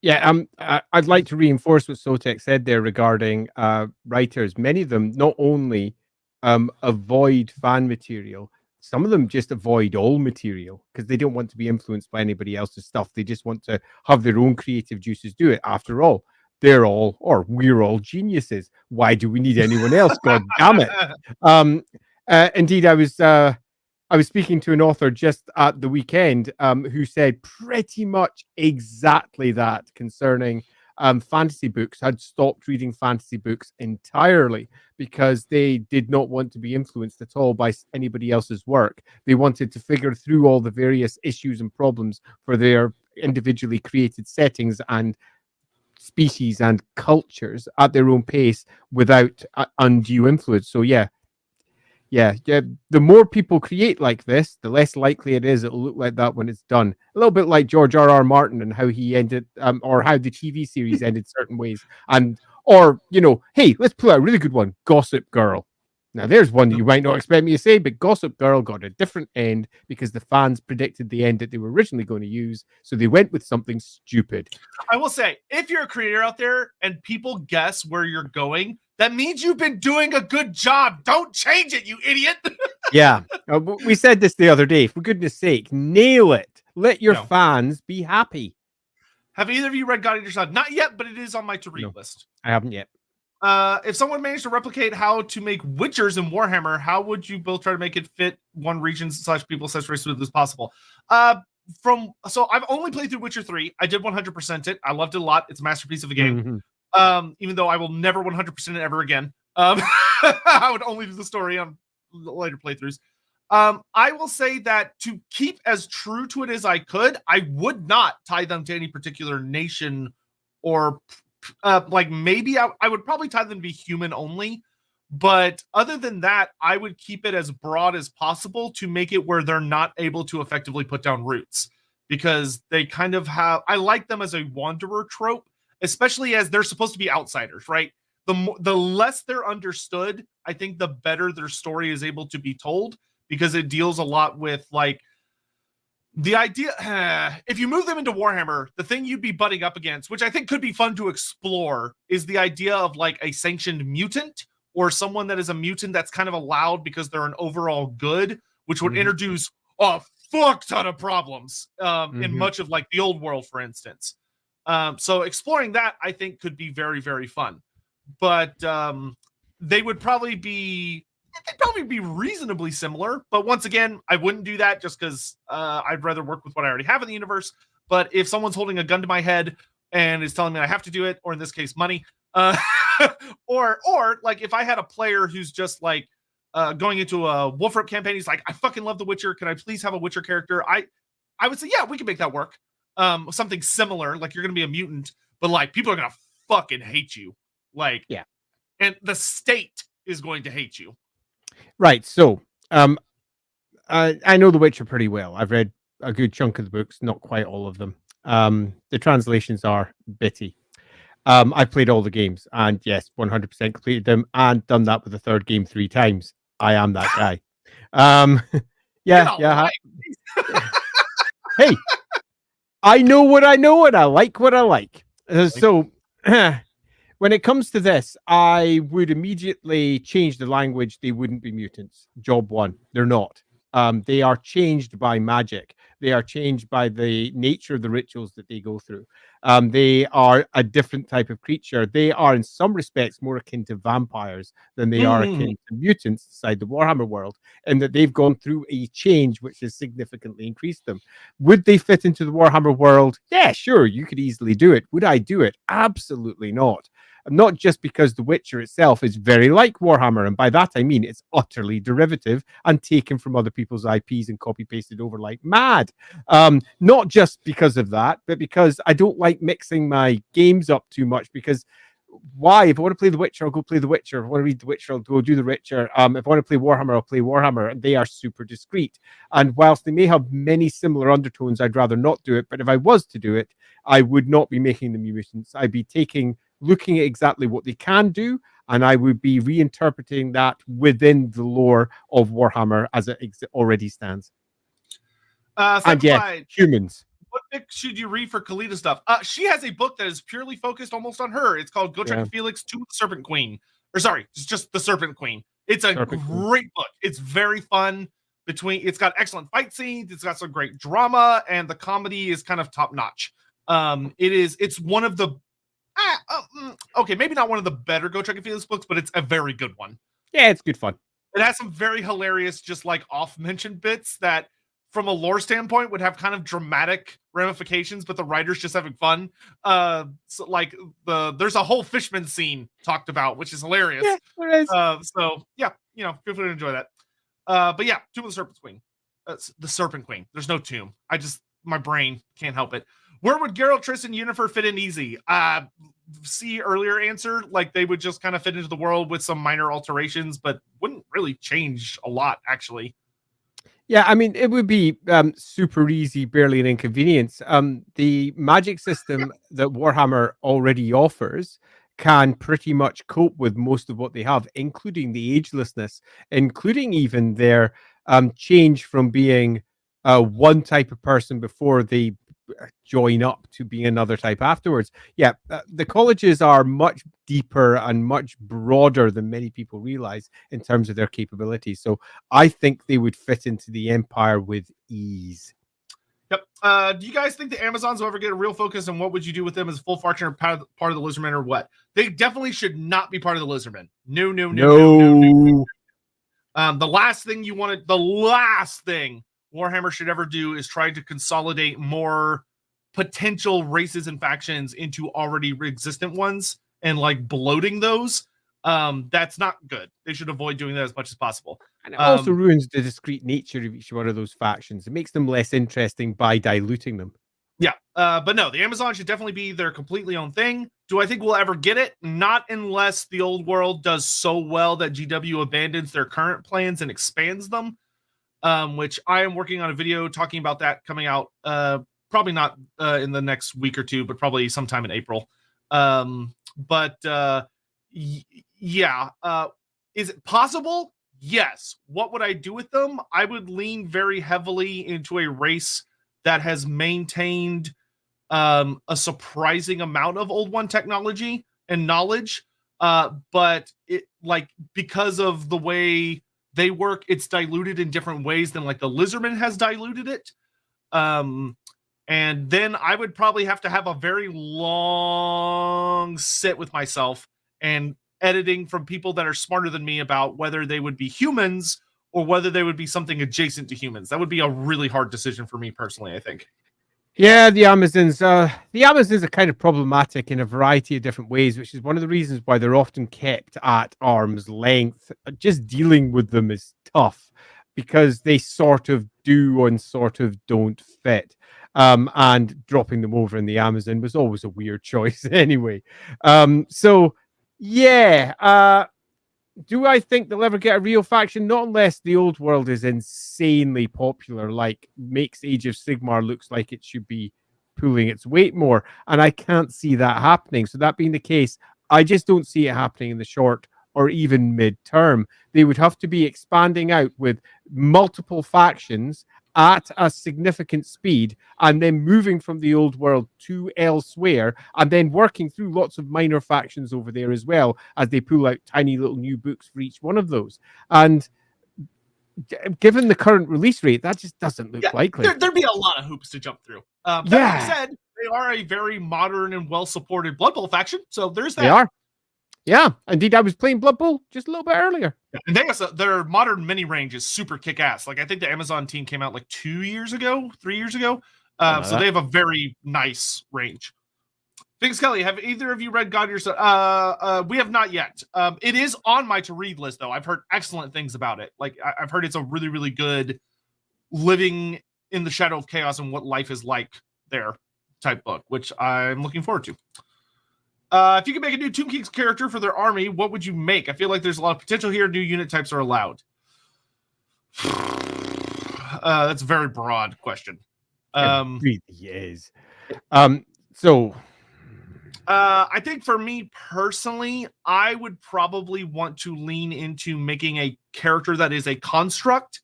That way I could explore what happens to someone whose soul is put into a construct and what elements of like their personality and their mind they keep and how they're adjusting to having like maybe a body that doesn't have any interaction other than they see and hear, and really delving into like, there's like being alive, then there's being undead, then there's this, and like exploring how they perceive life, could be interesting. But I don't feel super committed to that because like that also kind of exists already with like Tomb Scorpions and stuff. Yeah. But okay, I do Nehek. Oh yeah, Nehek would be fun. That's a good one. I do Nehek. Now I'm really tempted to instead concentrate on something like a new interesting Tomb King who's perhaps female, since they had a big strong lean in that direction. Try to tackle many of the inherent biases of the setting as it stands. But no, I think if I was trying to tell that story, I think you could get an awful lot more dynamic interest out of someone like Nehek. The entire place is named after him after all. And yeah, I think Nehek. Yeah, there you go. That'd be fun. Been very hesitant jumping into Age of Sigmar lore. Any recommendations on where to start reading? My general recommendation, because it's a very broad universe, is to start with the short story collections. So they have like Oaths and Conquest or Myths and Revenants. There's a couple other ones, because then you get like a very broad selections of stories that focus on a bunch of different factions, which can allow you to find something that you go, oh, wow, this concept's really interesting. I would like to know more about this concept. So then you have a particular, so you're like, this Idneth Deepkin story was really good. Okay, I'm going to go pick up and read some Idneth Deepkin books. Or, wow, I really like the Stormcast Eternal characters. I'm going to go read some Stormcast Eternal books. Yeah. That is generally my recommendation, because I wouldn't feel comfortable recommending you a book because it might not be a faction you would particularly vibe with. In which case you'd be like, oh, well, I don't like this, when the setting is significantly more broad than that. Yeah. Shotgun approach. Let's see. Laughing God. My girlfriend is native and loves monsters and horrors from North American myth. I know she would love to see more First Nations represented in Warhammer, respectfully, of course. There's a big old empty gap in Naggaroth that is just looking for somebody to fill it. And that is what a lot of people have been hoping for. And I would like to re-stress what you said there, Laughing God. Respectfully, of course. Yeah. Because the vast majority of Games Workshop's attempts to do that have been sadly the opposite. They have been disrespectful, haven't really taken into account anybody's opinion that maybe even like 4 or 5 steps removed from the society that they're tinkering about with. So yes, I agree completely. Yeah, while simultaneously caveats. Yeah, GW has more money than British Gas. They can afford some fucking sensitivity writers. They're not that expensive. No, they're not. I mean, if I can get sensitivity writers for the role-playing games I'm currently writing, I'm pretty sure they can do it for the various projects they almost hopefully have going on over in the studio. Mr. Pig, do you think they'll ever dive into the other first generation Slann, and when will they reveal that one of them was Krimlo? Krimlo is an abomination who is more Norskin than he is Slann, so he would never be a first generation Slann, first of all. Kremlo's marvelous and would almost certainly be used. Never. That being said, there of the 5 first generation Slann, there is Laura, I think 3 of them, including Lord Croak. But it's kind of one of those things where you never want to reveal all of them, generally speaking, because you always want to leave the door open. Unless there's just a really good reason. But generally speaking, it's fun to kind of leave the door nudged a little so that people can tell their own stories. Yeah. You tend to find that the thing with Games Workshop is every year it's developing a story, they add a new thing. And sometimes it completely overwrites what was there before. Sometimes it expands it. And sometimes they say, oh, didn't we mention that down there in the Southlands, there was a first generation awake and has been awake all the way through, and he did stuff in the end times. Could they do that? You know what? They could. And it wouldn't surprise me if 10 years down the line, if Warhammer's back to be in a position of success again, they absolutely would, because they've got new stories and new factions. And if they decide to detail out the Southlands, suddenly things that were deemed to be absolutely impossible and could never occur suddenly start happening. So the answer to that one is a general yeah, probably at some point. And no matter how impossible it may look today, 10 years later, everything will be completely different again anyway. So yeah, sure. Yep. Andy, how lore friendly is the Warpstone magazine? It depends upon how one defines lore friendly. If you like the first edition version of Warhammer Fantasy Roleplay, it is a very good resource for that. I mean, I did some work for Warpstone on more than one occasion. I love it deeply. If you're looking for something that matches the current edition of Warhammer, you are going to be sorely disappointed, because it is often going in very different directions with the lore and deeply contradicts the established lore as we understand it just now. But having said that, it also takes some super fun diversions with a whole variety of different species that don't have lore anywhere else. As I recall, Robin Lowe did really good, extensive look at species like, say, for example, the Zotes. There was a big article about the Zotes that was super fun. And it took a completely different take on it, which was strongly tied to how the Zotes were projected over in the 40k setting at that time as well. So it took that lore and then reviewed it back through Warhammer and presented it in a different way. And it was super fun. They've got an entire book about Fimmer, for example, a whole actual book about it. There's a notorious history between me and that one, because that caused like a huge controversy. Yeah, well, the Warpstone in general caused controversies in Games Workshop on more than one occasion. There's a reason the magazine doesn't exist anymore. But yeah, it's not particularly lore friendly, but it is an absolute mine of useful information, some of which came into the official publications of Warhammer Fantasy Roleplay First Edition. So for all it may have started off, its genesis may have been effectively fan material going into print. That fan material then went from going into print, going into official publications as well. Okay, I am going to start to put the gas on a little harder because we have about 40 minutes left, and there's a lot of super chats. Josie Law, good morning. Hey, Joe. I cannot sleep at all, so I've taken propranolol, and I'm hoping the chat will help me fall asleep. I'm enjoying the stream. Everyone say hi to Josie. Hi, Josie. I might also say I am delighted that my voice puts you to sleep. As it should be. He just keeps talking. Just won't shut up. Jack Flanagan, I've noticed that many of the human cultures have similar pantheons, like Shalia and Salyak between the Empire and Kislev. How much of this overlap is intentional / are they the same gods similar to Greek and Roman gods IRL? I'll let Andy deal with that. So the answer for this one depends upon who is writing the book at the time. I have spoken to the Salyak's creator, and the answer was yes, it's Shalia, isn't it? And equally, when you speak to someone else who's writing that particular material from, say, Kislev, they go, yeah, no, Shalia's not Salyak. What are you talking about? Completely different goddess. So it's difficult to answer with any clarity because the writers themselves don't have clarity. And that makes it particularly difficult to tease out. Now, if we take a step back and we try to view it with a more, let's say, objective view, and we try to understand the whole thing, different cultures use different names for the same gods and worship them in different ways all over the place. This is an established part of Warhammer lore. So things like Shalia and Saliak having the same name but in different parts of the old world, yeah, that's almost certainly the same goddess. Is the overlap intentional? It absolutely was, but it has been reinterpreted by some others as being discrete entities. So be aware of that when you're reading through the books, because some different writers have got a different view as to what these things are. So is it similar to Greek and Roman gods in real life? Yes. Is it the same? Yes. But is it different? Yes. Welcome to Warhammer. Welcome to Warhammer. Yeah, that reminds. I saw a really funny comment on the most recent Lorebeards episode we did about Vlad. And it was someone like, I read Nagash's trilogy and I don't understand anything that's going on that they're talking about. Like, is that lore accurate? And I was like, welcome to the setting where the lore is made up and none of it matters. You just gotta pick your favorite bits and try to make it work. Yep.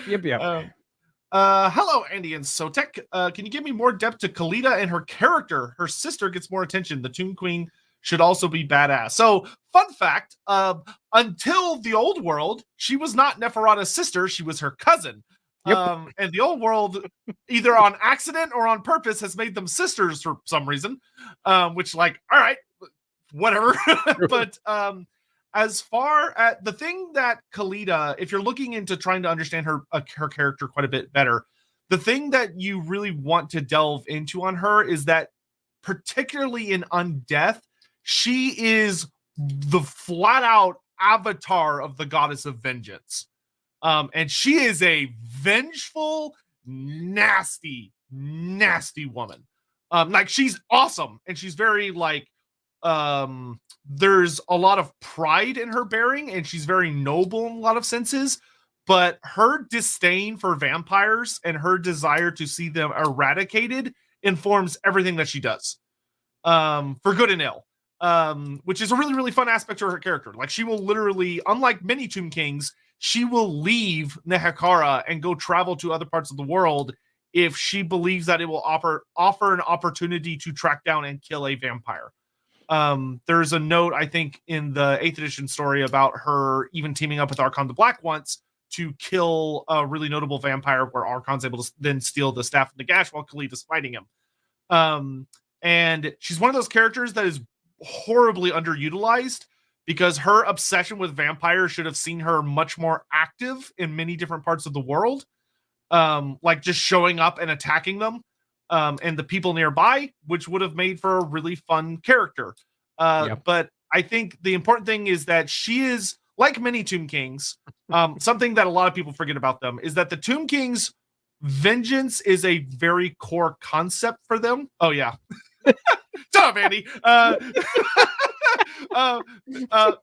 Vengeance is a core concept because they know what they've lost. They remember what it's like to be alive. They miss being alive, and they blame various things for why they are what they are now. And Khita blames vampires, rightfully so. Proper old character in the lore, and I don't just mean physically old. I mean, she's been kicking around all the way since the early 90s, so not a new character.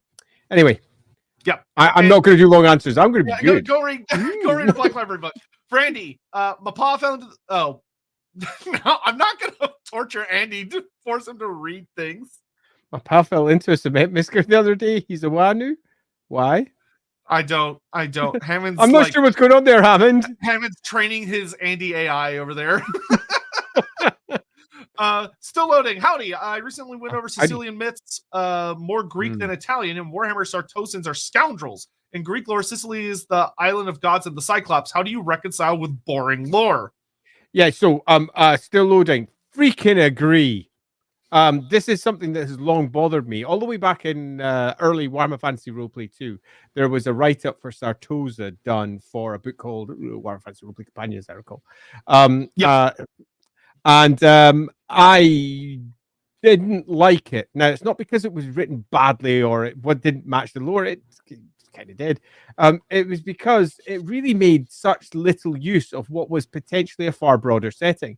And it felt like it was something that was being slavishly attached to the 5th edition Dogs of War army list, and took what little was inside the Dogs of War army list and said, well, this is everything that it is, rather than doing what the role-playing game does at its best, which is say, yeah, the war game concentrates on this bit, but the actual setting is significantly larger than that, and let's introduce all of this extra cool. And what I thought was it didn't really add the extra cool, it just kind of sat and hovered with what was already there. So how do I reconcile the boring with boring lore? I add more. I always have done. I've always tried to make the lore a far broader, more interesting and fascinating thing than might be necessarily projected by just one aspect of it as found in one book or another. Yeah, and I would say, lean super heavily into it. Sartosa is one of those places that frankly should kind of be its own faction as opposed to being tied to Talea. And like, I'd really dive into like, that's probably where Stromfel's like actually is if he has some kind of physical embodiment beneath the island, and there's like all sorts of horrible monsters, and he has like spawned lots of children that take many different forms. And like that would make Sartosa significantly more valuable and explain why so many people have fought over it over the years, because maybe there's things on the island that are worth having. See, just that alone already makes the place more interesting. And all of that could have been incorporated in the existing book that was there with just a box, a couple of boxes. Yeah. It could have just dropped a couple of interesting myths, things that mix it up a bit and make everybody go, oh, wait. Like, for example, it would have been very easy in the Tome of Salvation to say, there are these 10 gods, they do this. Let's go. Yeah, screw that. Let's start talking about Belfani and the great druidic families and how Cain might actually be the a lover of Shalia and all sorts of crazy stuff. That's the kind of stuff we want in there, whilst continuing to maintain the core narrative as well. So yeah, roleplay should do more. Yep. Who's the coolest guy in the hospital? The ultrasound guy who covers for him on his day off. The hip replacement guy. Hey. All right. Hammond's going back to his core. He's pulling out the index cards. That one actually made me laugh. Alpha 135. What do you think the Monkey King is going to be? A Beastman, a Constructor, or a Dragon Child? Probably King. Something more like a Beastman. Monkey King. He'll be the Monkey King, which he'll probably be something very unique. I doubt he's going to fall under regular classification. I think because they have made the Beastmen such a discrete and unique group now, Children of Chaos such as they are, to make anything else that completely undermines the Beastmen. And it makes everything they've written in the army list completely invalid. So the chance of them saying they're just Beastmen is, I think, pretty low now. Yeah, considering if you're aware of like the stuff that the Monkey King, like the actual stories of the Monkey King from like Journey to the West and everything like that, where he's like this super annoying borderline god that's just unkillable, and he's just an annoying trickster that can do the right thing when he chooses to. If they take a lot of inspiration from that, he's probably gonna be something very unique and distinct. Yeah, which he should be.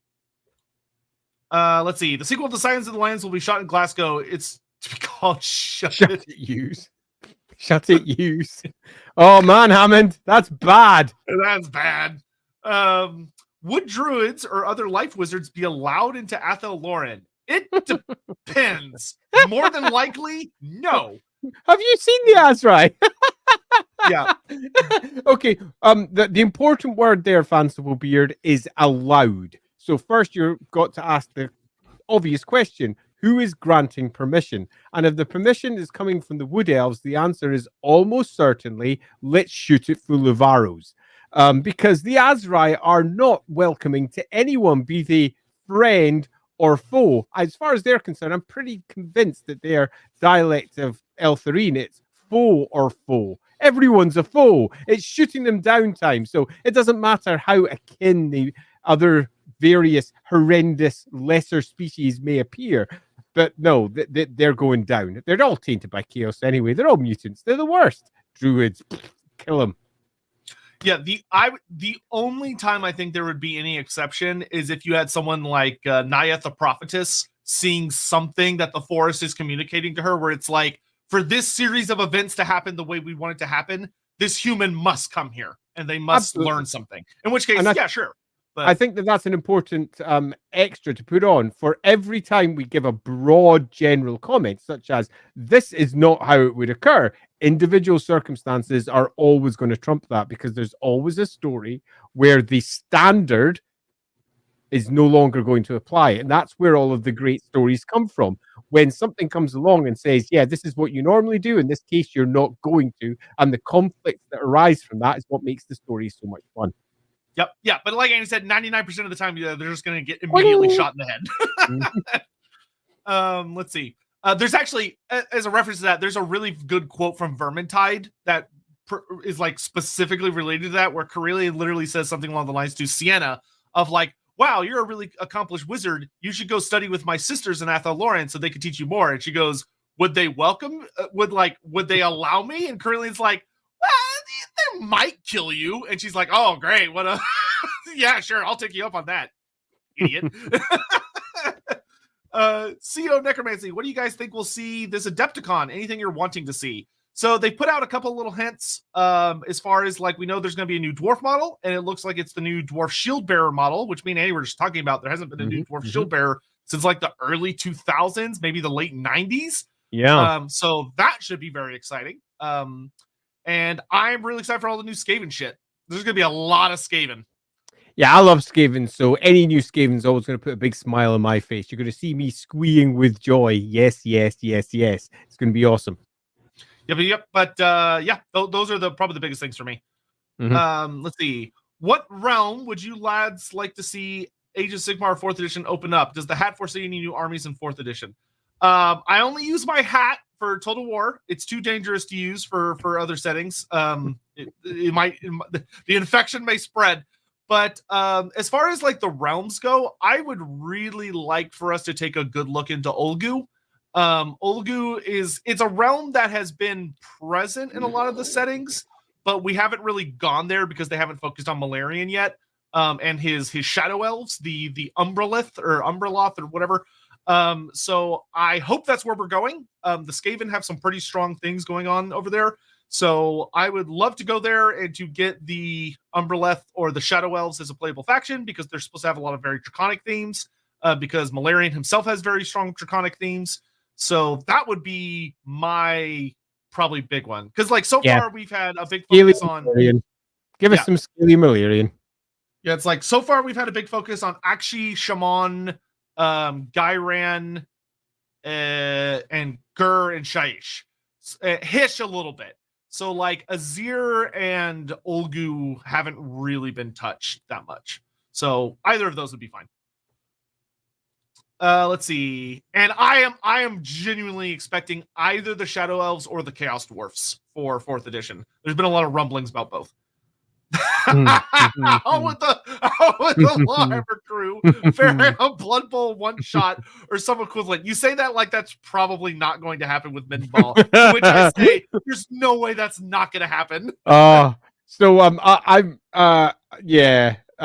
wrote an entire set of rules to use with Blood Bowl for Midden Ball. I did that back in about 2004, 2005, somewhere like that, and I have been desperately seeking out. It was done for the 3rd edition of the Blood Bowl game, and we're now on the whatever edition we're on now, the current edition. Let's call it that. Yeah, 3rd or 4th. Yeah, but it's super close in terms of the rule set, so it would be a very easy thing to port over if I wanted to actually play Midden Ball on a Blood Bowl field.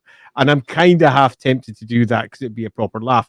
But yeah, the party are currently in a place where Midden Ball is definitely a thing. Midden Ball is not so different to Blood Bowl, other than the fact you don't have every species known to man just coming up and going, hi, let's invite the orcs into Middenheim. Yeah, let's have a big old Midden Ball game.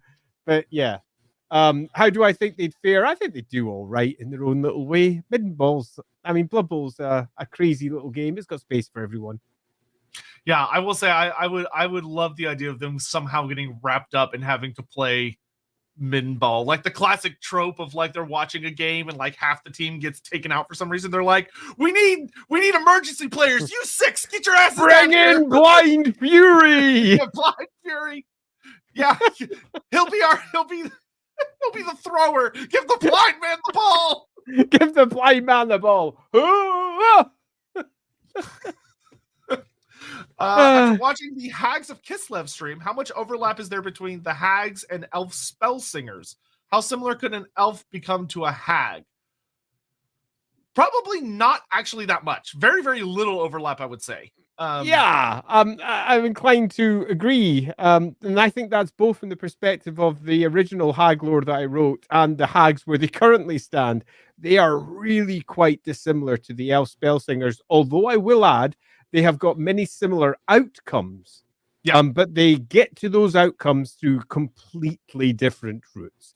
And that's with both the version of the hags that you get in Total War and the version of the hags that you got inside the roleplay game for 2nd edition. So, yeah, I'd say they're not so similar. And elves becoming hags in that sense is not going to happen. That's just not how elves do their thing. Yeah, the only like the term hag is used for elves, but it's only used for the Canaanite cults, and it has a very different connotation. As opposed to what it means for humans. That being said, though, yeah, everything Andy said, like if you watched like a hag versus a spell singer of the Azrae dealing with a situation, the outcome may look the same in that there are spirits that are moving through the wood to deal with things, but one of them is bargaining and using far more like borderline nasty situations and like interactions with lots of different spirits, and one of them is genuinely just using the winds of magic and a mastery. Also, just as a side, just to double check, can you confirm with me if your name's Darcy O'Sullivan? Because that's what it looks like to me, but I can never be certain. I will keep a lookout on confirmation. It looks like Darcy O'Sullivan to me, but not entirely convinced it is. Oh, also Josie. Hello. Hey, Joe. Chris, hey Andy, it's a tech question for Lawhammer. Why haven't the Jaegers gone to Marienburg yet? There's got to be something for them to do there. We Dutch need it. You'll just get terrible Dutch accents from me. Is that nobody needs that? I mean, you'd all be just calling in saying, "Stop, stop, stop, stop." It'll be awful. I'd be sitting there doing the worst accents known to man. Nobody needs that. Having said that, though, if we go on to campaign number 2, which might happen once we've finished off the Enemy Within, we're about halfway through just now, and that's just a loose. No, we're not really. We're around about a third of the way through, if I'm being honest. We've still got a lot of way to go with the Enemy Within, but if we finish that and we still want to do more, Marienburg will be on the cards because it's part of the established path for Paths of the Old One, which is the next campaign we'll be doing. Cool. Andy, do you have a favorite Age of Sigmar faction?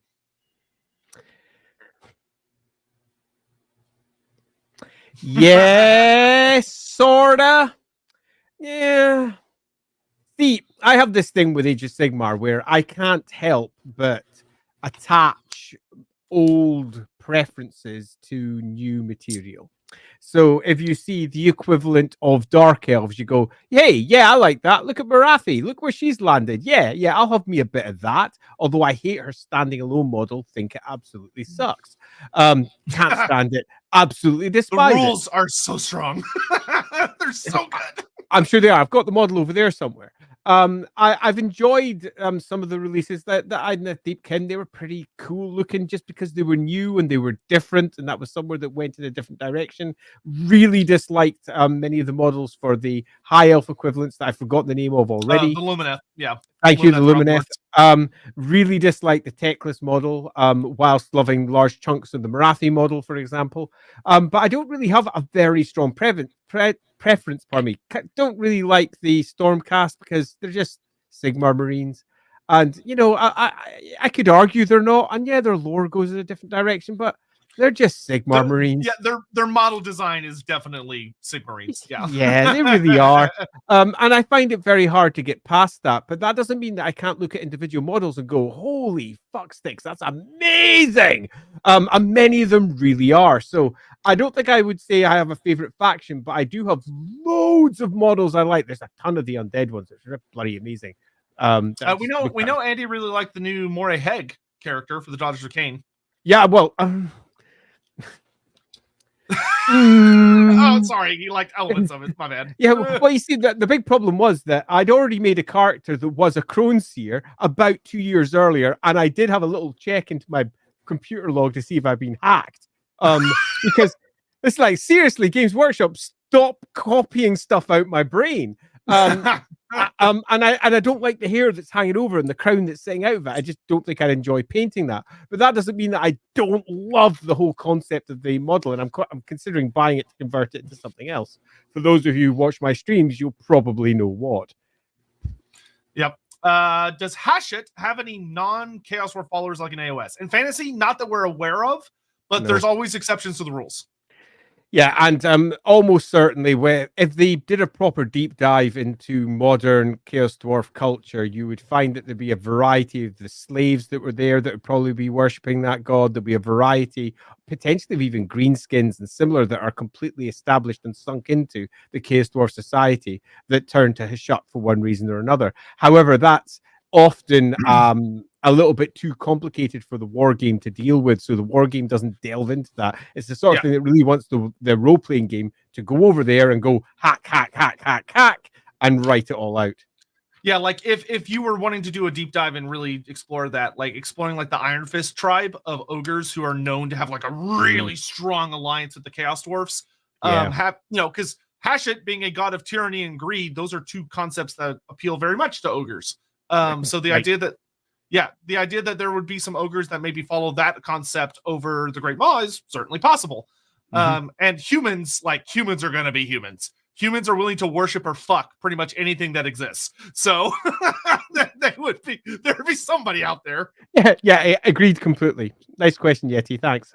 Running stories for my Tomb King's army. How much personality do Tomb Guard have? My idea is that they have one, but their expressiveness is limited. That's fairly accurate. Depending on how, like, what their rank is. Like, your generic Tomb Guard, probably not as much, but they were given significantly more protection in death, so there's more going on with them up here. They're not just like the Skeleton Warriors, who are just kind of automatons. They're more complex than that, and the higher up you go in the ranks, the closer they were to the Tomb King, the more likely they're going to have remnants of who they were. That. But if you want to like say like there's a legion of Tomb Guard that were super close and the Tomb King was like, they will receive very high levels of here's money, make sure they receive proper funerary rites, then yeah, you could have a Tomb Guard legion who are very, very like aware. Yeah. All totally fine. Name, bread, pick, baguette, Andy Beer. What? Is Hammond having a stroke? I don't get it. I don't get it either. Oh, it's getting late over here. It's almost 2:45. Yeah. And Data is working on a 3-headed Cornate Chaos Dragon. One head is typical dragon, planning on making the other 2 Juggernaut heads. Oh, wow. Like stubby heads with a long neck? Is that what you're thinking on? Because Juggernauts have got really I think so. I will say, if you're wanting it to be kind of the classic Chimera thing of having a different head for each, Khorne has the aspect of the Hound being one of like the big animal things. So if you had like a dragon head and then the Juggernaut head being like a metallic, almost rhinoceros head, and then a Hound head where it's got like the flesh hound frills and stuff coming off, that could be pretty hot. Yeah, big, huge flesh hound. The old Arbal, the Undefeated model, has got quite a big head that would almost match that. The frill for it was an old metal one, was pretty freaking huge. I used that frill on a conversion of a Greater Demon of Khorne, and it fit him perfectly with a big, huge hound-like head. So yeah, you could probably use something like that. Yeah, that being said, I also love the idea of like the dragon somehow being having been forced through Khorne's forges, so maybe it has like the 2 necks are purely metallic Juggernaut bits. Like they've been forcibly grafted on there. That could be really fun too. Yeah, big brass beastie. Yeah, that'd be pretty good. I would have loved to see some more interactions between the Lizardmen and the Wood Elves. Wouldn't we all? Wouldn't we all? I mean, to what end?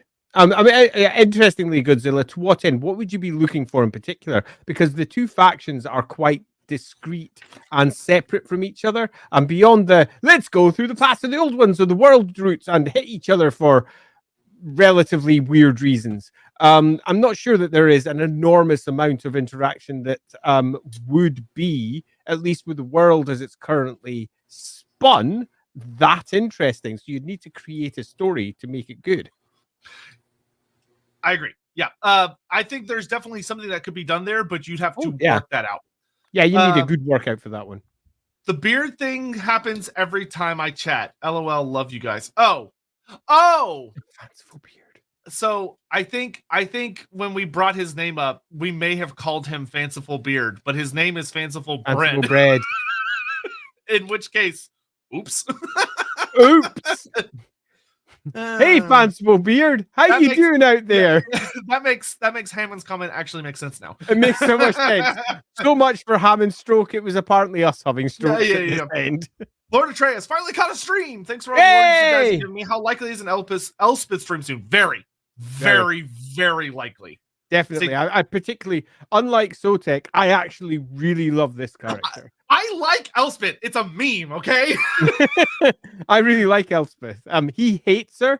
He once saw her and literally was sick. Where I'm really, I think she's awesome. Elspeth was a character that I genuinely disliked deeply for a long time, but I no longer do. I'm much more fine with the character now. But that will be something we talk about when we get to that stream. Arianthal, a question for Andy. What do you think so the upcoming Thrones of Decay DLC, is there anything you would like to see brought to the dwarfs in particular that is not already? So I'm going to edit his question. Is there anything you think should be added to the dwarfs that is not currently in the game? Well, that's a difficult question for me to answer because I'm not entirely sure what they already have in the game. Yeah. So just so we know where I am, I'm now 3/4 of the way through a build. About 2 hours ago, Lindsay and I were choosing flooring and wall coloring for my new office, which is going through out there. Everything that's going in that's currently in storage, and that includes my new computer, which is actually a freaking nightmare. And as soon as I have that office, I'm decanting out there, flubbing it down, and whenever I have free time, I'm going to be freaking playing my way through good old Warhammer Total War like a madman. I have a better way to ask Arianthos' question. If you had to add a dwarf thing to the game that is a not very well known, lore accurate dwarf unit or character, what would you add? Like something from like kind of the further back days of the lore, or something that's just not well known to more like people that have only played the tabletop game. Again, I'm not entirely sure what's in there. Do we have Crag? Yes, Crag the Grim is not in the game yet. Crag, because I bloody love Crag. There you go. So Andy, Crag would make for one hell of like a good like overpowered legendary hero, kind of like Lord Croak and Ariel. Massively overpowered. Yeah. So that'd be fun. There you go, Crag Grim. Crag Grim. Chris 989, Andy, buddy, I've heard many of your accents over the last 30 episodes, and it's only fair to say that I both want and dread a very Dutch accent. Just wait, it'll come eventually. My accent, I'll have fun with it. I'm not saying it will be good. You can sit out there and go, please stop, Andy, but I will certainly enjoy it. My eternal disappointment that there's not like American Southern accent characters running around the world. I did tons of American accents back when I was playing Vampire. Like a lot of American accents. And we do like to go down south. My Andy Texan accent? Oh, my Andy Texan accent. It's awesome. I'm not doing it. It's awesome. Prove it. Good old Southern drawl. Right. Dragon King, idea for a Native American faction would make would allow them to have this word Cenozoic. Okay, megafauna, and have Calico, their cavalry, and a giant ground sloth monster.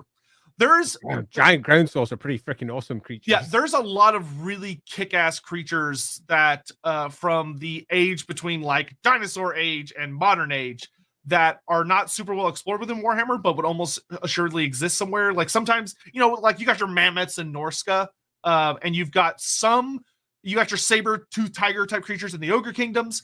But exploring like the creatures that used to live in the Great Plains of modern day America would be fucking awesome. There are a lot of really cool creatures that didn't survive into the modern age, which if you Warhammer-ified them, would be pretty awesome. Yep, agreed. Let's see. I just read up on the Devilfish fan lore. Actually, super cool. What do you think of the more Ithalid from D&D take on them with the lore of Skyne/Psionics? So one of the things that's interesting, a lot of people don't know psychic powers do exist in Warhammer. They're not talked about a lot, but they exist flat out. Like they're like Slann, for instance, are telepathic and also have like psionic type abilities and even telekinesis. It's not a very well explored idea, but it exists. I will say that the Devilfish lore I've been enjoying quite a bit, reading all the stuff they've been putting out. And I really do like the lore of the Skyne as being like a lore of, because for those unaware, basically what they ran with was the idea from like classic Cthulhu myth, where it's like, oh, they build buildings at impossible angles and everything's all fucky, and when you look at it, your mind breaks. And they basically ran with the concept of, well, what if it was that the Fishman had a lore of magic that was able to basically take shortcuts through space and time? So they're casting spells that are taking these impossible pathways through reality to cause all sorts of fun effects. Which is interesting. Why? Why? Because it's fun. Yeah, see, this is what I'm not going to go on a world building rant because this is part of my professional life. We have 10 minutes before the rules. Exactly. I was doing some world building streams just last weekend over at World Building Con. And one of the core components of world building is you don't just have the rule of cool. The rule of cool is cool, obviously. But if you're bringing in these things, you really need to have a strong why. Maintain your theme. Keep it all working together towards one overall goal with a consistent tone, with consistent motifs, with things that make sense within the world building that you're doing. And just adding something just because you go, oh, wait a minute, that could be cool, because that's come from something Cthulhu-esque. Yeah. Now, in their defense, they do explain their logic behind it and the posts that they put up, but we don't have time to like pull up their shit and go over all of it. And if they do, great. Yeah, and that's so that maybe one day we could do like a stream where we focus on that kind of stuff and chat about it. So as the Slaves to Darkness main, who would you pick as the third Lord alongside Be'lakor and Archaon to bring into Age of Sigmar? Would you change them or make something new? And what would it look like?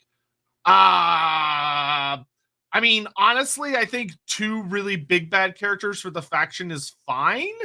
But based on how the Slaves to Darkness are currently designed, I would probably like to see an Ogroid. The Ogroids are a unique race to Warhammer or to Age of Sigmar, being the race. They kind of look like really big beastmen, but they're a unique species. And we have like the Ogroid Myrmidons and the Ogroid Thaumaturges and the Ogroid, I forget what the character is called. So maybe like a leader of their race, like a fallen king or a queen or something that like represents like a different, representing a race that already lived in the Age of Sigmar universe that fell to chaos, but has remained powerful despite being fallen, I think could be fun. And that would have a very different theme from Archaon and Be'lakor, where you have like this ascended human apocalypse guy, and then the first demon prince, and then you have a race in this world who has fallen, or a Dark Oath character being like a big marauder type badass who leads like the human tribes. Where I just go for Morcar the Uniter. Oh yeah, you can bring Morcar back. Yep. That would be spicy. Got to work early tomorrow and must adult responsibly. I must sleep so I can function before. You have disappointed me. Adult responsibly. Look, it's 3:00 in the morning almost. Get out of it. You don't want to stay up till 3 a.m. to see plastic toys? Shame. Shame. Garg. Oh my God, we're finally caught up. Oh my God, just in time too. Question for Sotek. Good job. How can we expand on Age of Sigmar Seraphon lore and their impact on the narrative? Can the forces of order be more proactive against chaos? Yes, absolutely. They've actually, I think, been doing overall a really good job with the Seraphon because they actually do shit. Which, like, listen, I love Warhammer Fantasy, but Warhammer Fantasy did not handle the Lizardman well most of the time. They didn't do anything. They just kind of existed and were over there. Age of Sigmar has them being like a main character in a lot of the storylines, which I fucking love. And I hope they keep it up. Like, they've done a really good job with like the Kragnos storyline, revolves very heavily around Lord Croak and everything with there. And the Seraphon destroyed one of the 9 silver towers and perma-killed one of the 9 gaunt summoners. So like a special character was permanently killed by the Lizardman. That's fucking huge. Like, that's a huge accomplishment from a lore perspective. So like, can they be more proactive? Sure. Maybe have them invade somewhere interesting, but I think they've been doing a good job. So I wouldn't recommend any huge changes. I would just say, keep doing what they're doing. Carry on as you go. Any advice on how to appeal to a Warpstone dragon, says Ricky Chapman. Do you have Warpstone? Because they like that. That's gonna be have Warpstone. Good start. Yeah, actually, if you, I don't know if you can find it online, because the book's kind of rare, is super rare, but in the actual Monstrous Arcanum book, the big book, there's a story in the first part of the book, like there's a full narrative, and the narrative has a Warpstone dragon working alongside Talaeans and a Talaean wizard. It does not like them, and they do not like it, but they've made a bargain with it. And it helps them fight like a bunch of scaven.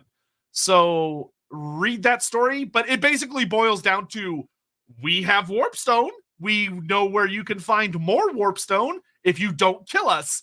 And the dragon's like, all right. And that's pretty much it. Yeah, that is pretty much it. It's an easy answer. That. But we're all caught up with 5 minutes to spare. 5 minutes to go. I just want to say thank you all so much for the super generous support. I'm really, really pleased with the amount of people that showed up. I'm also really pleased with how many of y'all have been on both chats. I've been monitoring the numbers, the entire stream and everything. I'm really, really quite happy, because this is a weird experiment for me and Andy. It is. So I'm quite pleased with the turnout and everything. Hey Hammond, what are you saying? You can read it. I'm not. I don't even know if I want to. What's the difference between Scottish sheep farmer and a Rolling Stones song? One says, "Hey, you get off of my cloud." The other says, "Hey, my cloud, get off of my you." More like a Welsh joke. Ah! Oh my lord. Hey Yeti, thanks so much for getting us a membership. Really appreciate that. Okay, great. So I should probably switch memberships on my channel, shouldn't I? You should. People would like memberships are great, because then people can be like, I want to be noticed, because it makes their name all green so you can see them easier. Who doesn't like having a cool green name? Okay, I'll see about figuring out how to do that. They could be a green skin in that name is... Okay, whatever. Yeah, right. Whatever. Okay, it is time to get... Oop. Yeah, yes, that is correct. Thank you. I'm going to put this over here. And then I'm going to do this. Oh, that's not doing what I want it to do. Pretty convinced that's not what you planned. No, it's not. Oh, there we go. Got it. Go. Got it. Look at us being small and tiny. Oh, yeah. Right. So this is the screens we will be on for the actual reveal show. Because it's Games Workshop doing Games Workshop stuff, we are going to do my system. I am in control. I have the controls. So we'll be hanging out down here. When we're between reveals, we'll hop back to this screen. So we'll just go back and forth. But I am going to mute it during the actual reveals, because Games Workshop is a dick and likes to use copyright music because they're too lazy to use their own music, which they have plenty of, but they still refuse. And we're also going to, most of the time, either probably mute the announcers talking, unless like we're just dying to know what they're going to say about a model, because most of the time they do what is affectionately referred to as corporate waffling. Which is them just rambling to fill up time and promote the products. So accurate. Yeah. Corporate waffle. That is such a kind way of putting it. I have almost certainly swore quite a number of times. Yeah, I ever since I heard that particular nomenclature, I like that. Hey, I'm Mr. Sotek and Mr. Hall. I'm wondering if we might get... I'm not Mr. Hall. You're not Mr. Hall. Why are you calling? This is Andy Law. Too many Andys. Sorry, Curtis. There are multiple Andys in the world. I'm not Andy Hall. I know Andy Hall, and I've spoken to Andy Hall multiple times, but I am sadly not Andy of the Hall variety. I'm Andy of the Law variety. Yes, that being said, I wonder if we might get mono god-based Beastmen ogres when we get Thrones of Decay. Very likely. It is very likely you will see Pestigores and Plague Ogres. Because the DLC is ogre themed, and they're supposed to have 5 new units for Nurgle, which is a pretty tall ask, considering that they've already added in most of the units from the Tamarkan book. Like we already got the Plague Toads and the Toad Riders, so like, what else are we supposed to do? But anyway, so the show starts in 1 minute. Oh, geez, okay. And we're starting with Immortality is a curse. Is it though? A curse. Is it though? As we said earlier, it depends entirely on what form your immortality comes, but one feels they're talking more about the Stormcast here. Yeah, probably. But I don't know. I always feel like Immortality gets a worse rap than it should because humans just lack imagination. Seems like it'd be pretty sweet. You would not be the first person to call me Andy Least. I mean, there was nothing worse than having two people called Andy. Are we starting? Excitement. Okay, they're just jumping right into it. Yeah. Right, unfortunately, I am going to leave the sound muted. Okay, this is different. 2024. My name's Lewis, and I'll be your host for this brand. Can y'all hear this, by the way? You all the latest I think so. I can hear it on my side. Okay. We've got announcements from Warhammer Age of Sigmar. Okay, so interesting. They're not doing their usual shtick. Where they have like the two presenters. So this looks like it's more professionally done, which means it's probably going to move much quicker, which is nice. I'm also very amused by the lights because I own them. Are those your preferred lights? Not that color. Without further ado, let's get started with our first reveal. All right, here we go. Oh, Chaos Space Marines, it looks like. I'm guessing. Whoop-de-doo. Warhammer. Yeah. All right, let's get the boring shit out of the way first. Hey, I put a 40 keto on. If you're out there, Mark, look, I'm wearing your t-shirt still.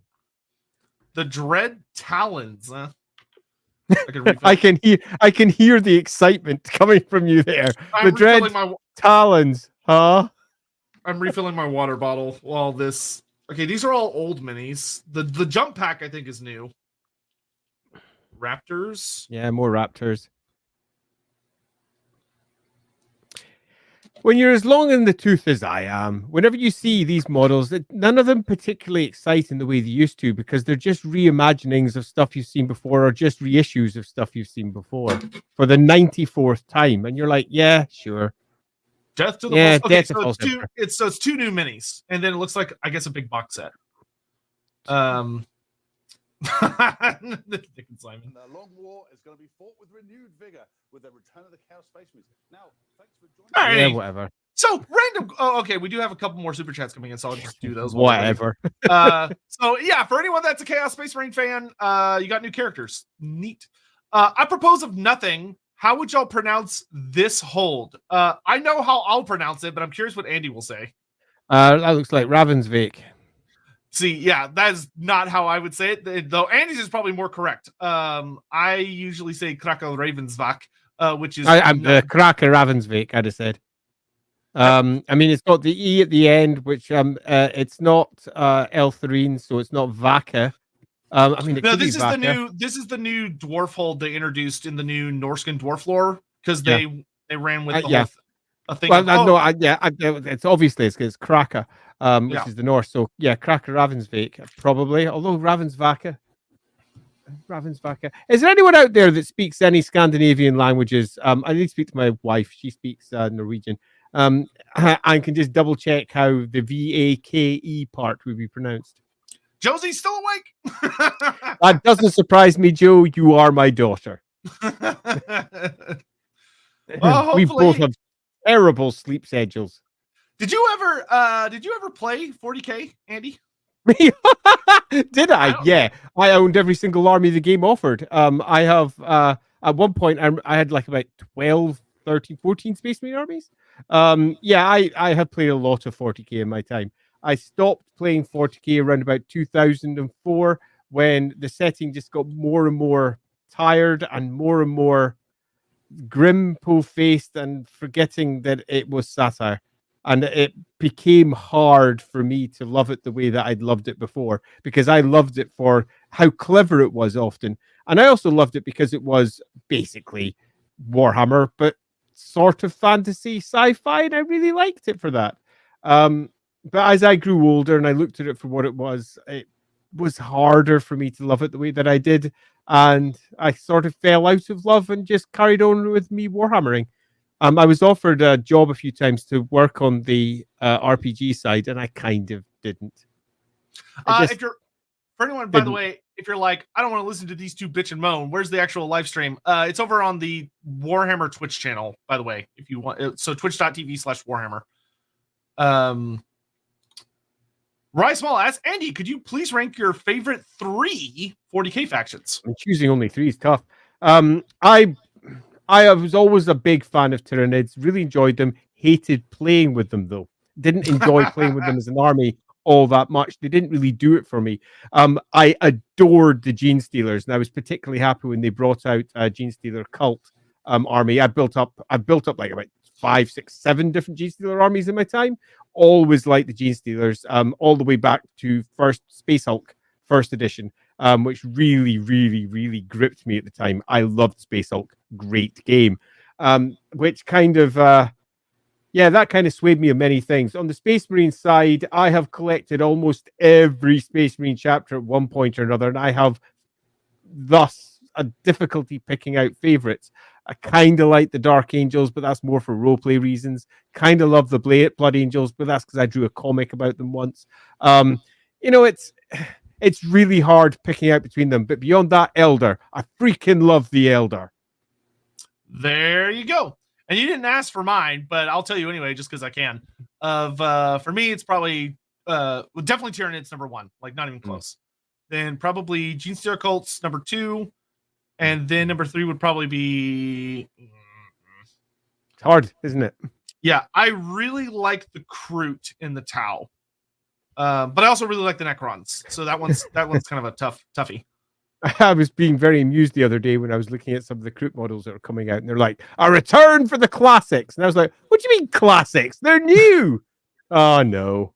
No, they're not.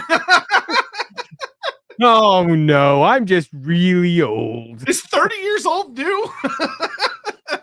Shut up, dude. You're ruining my day. Greater good. Yeah, good old Tau. Yeah.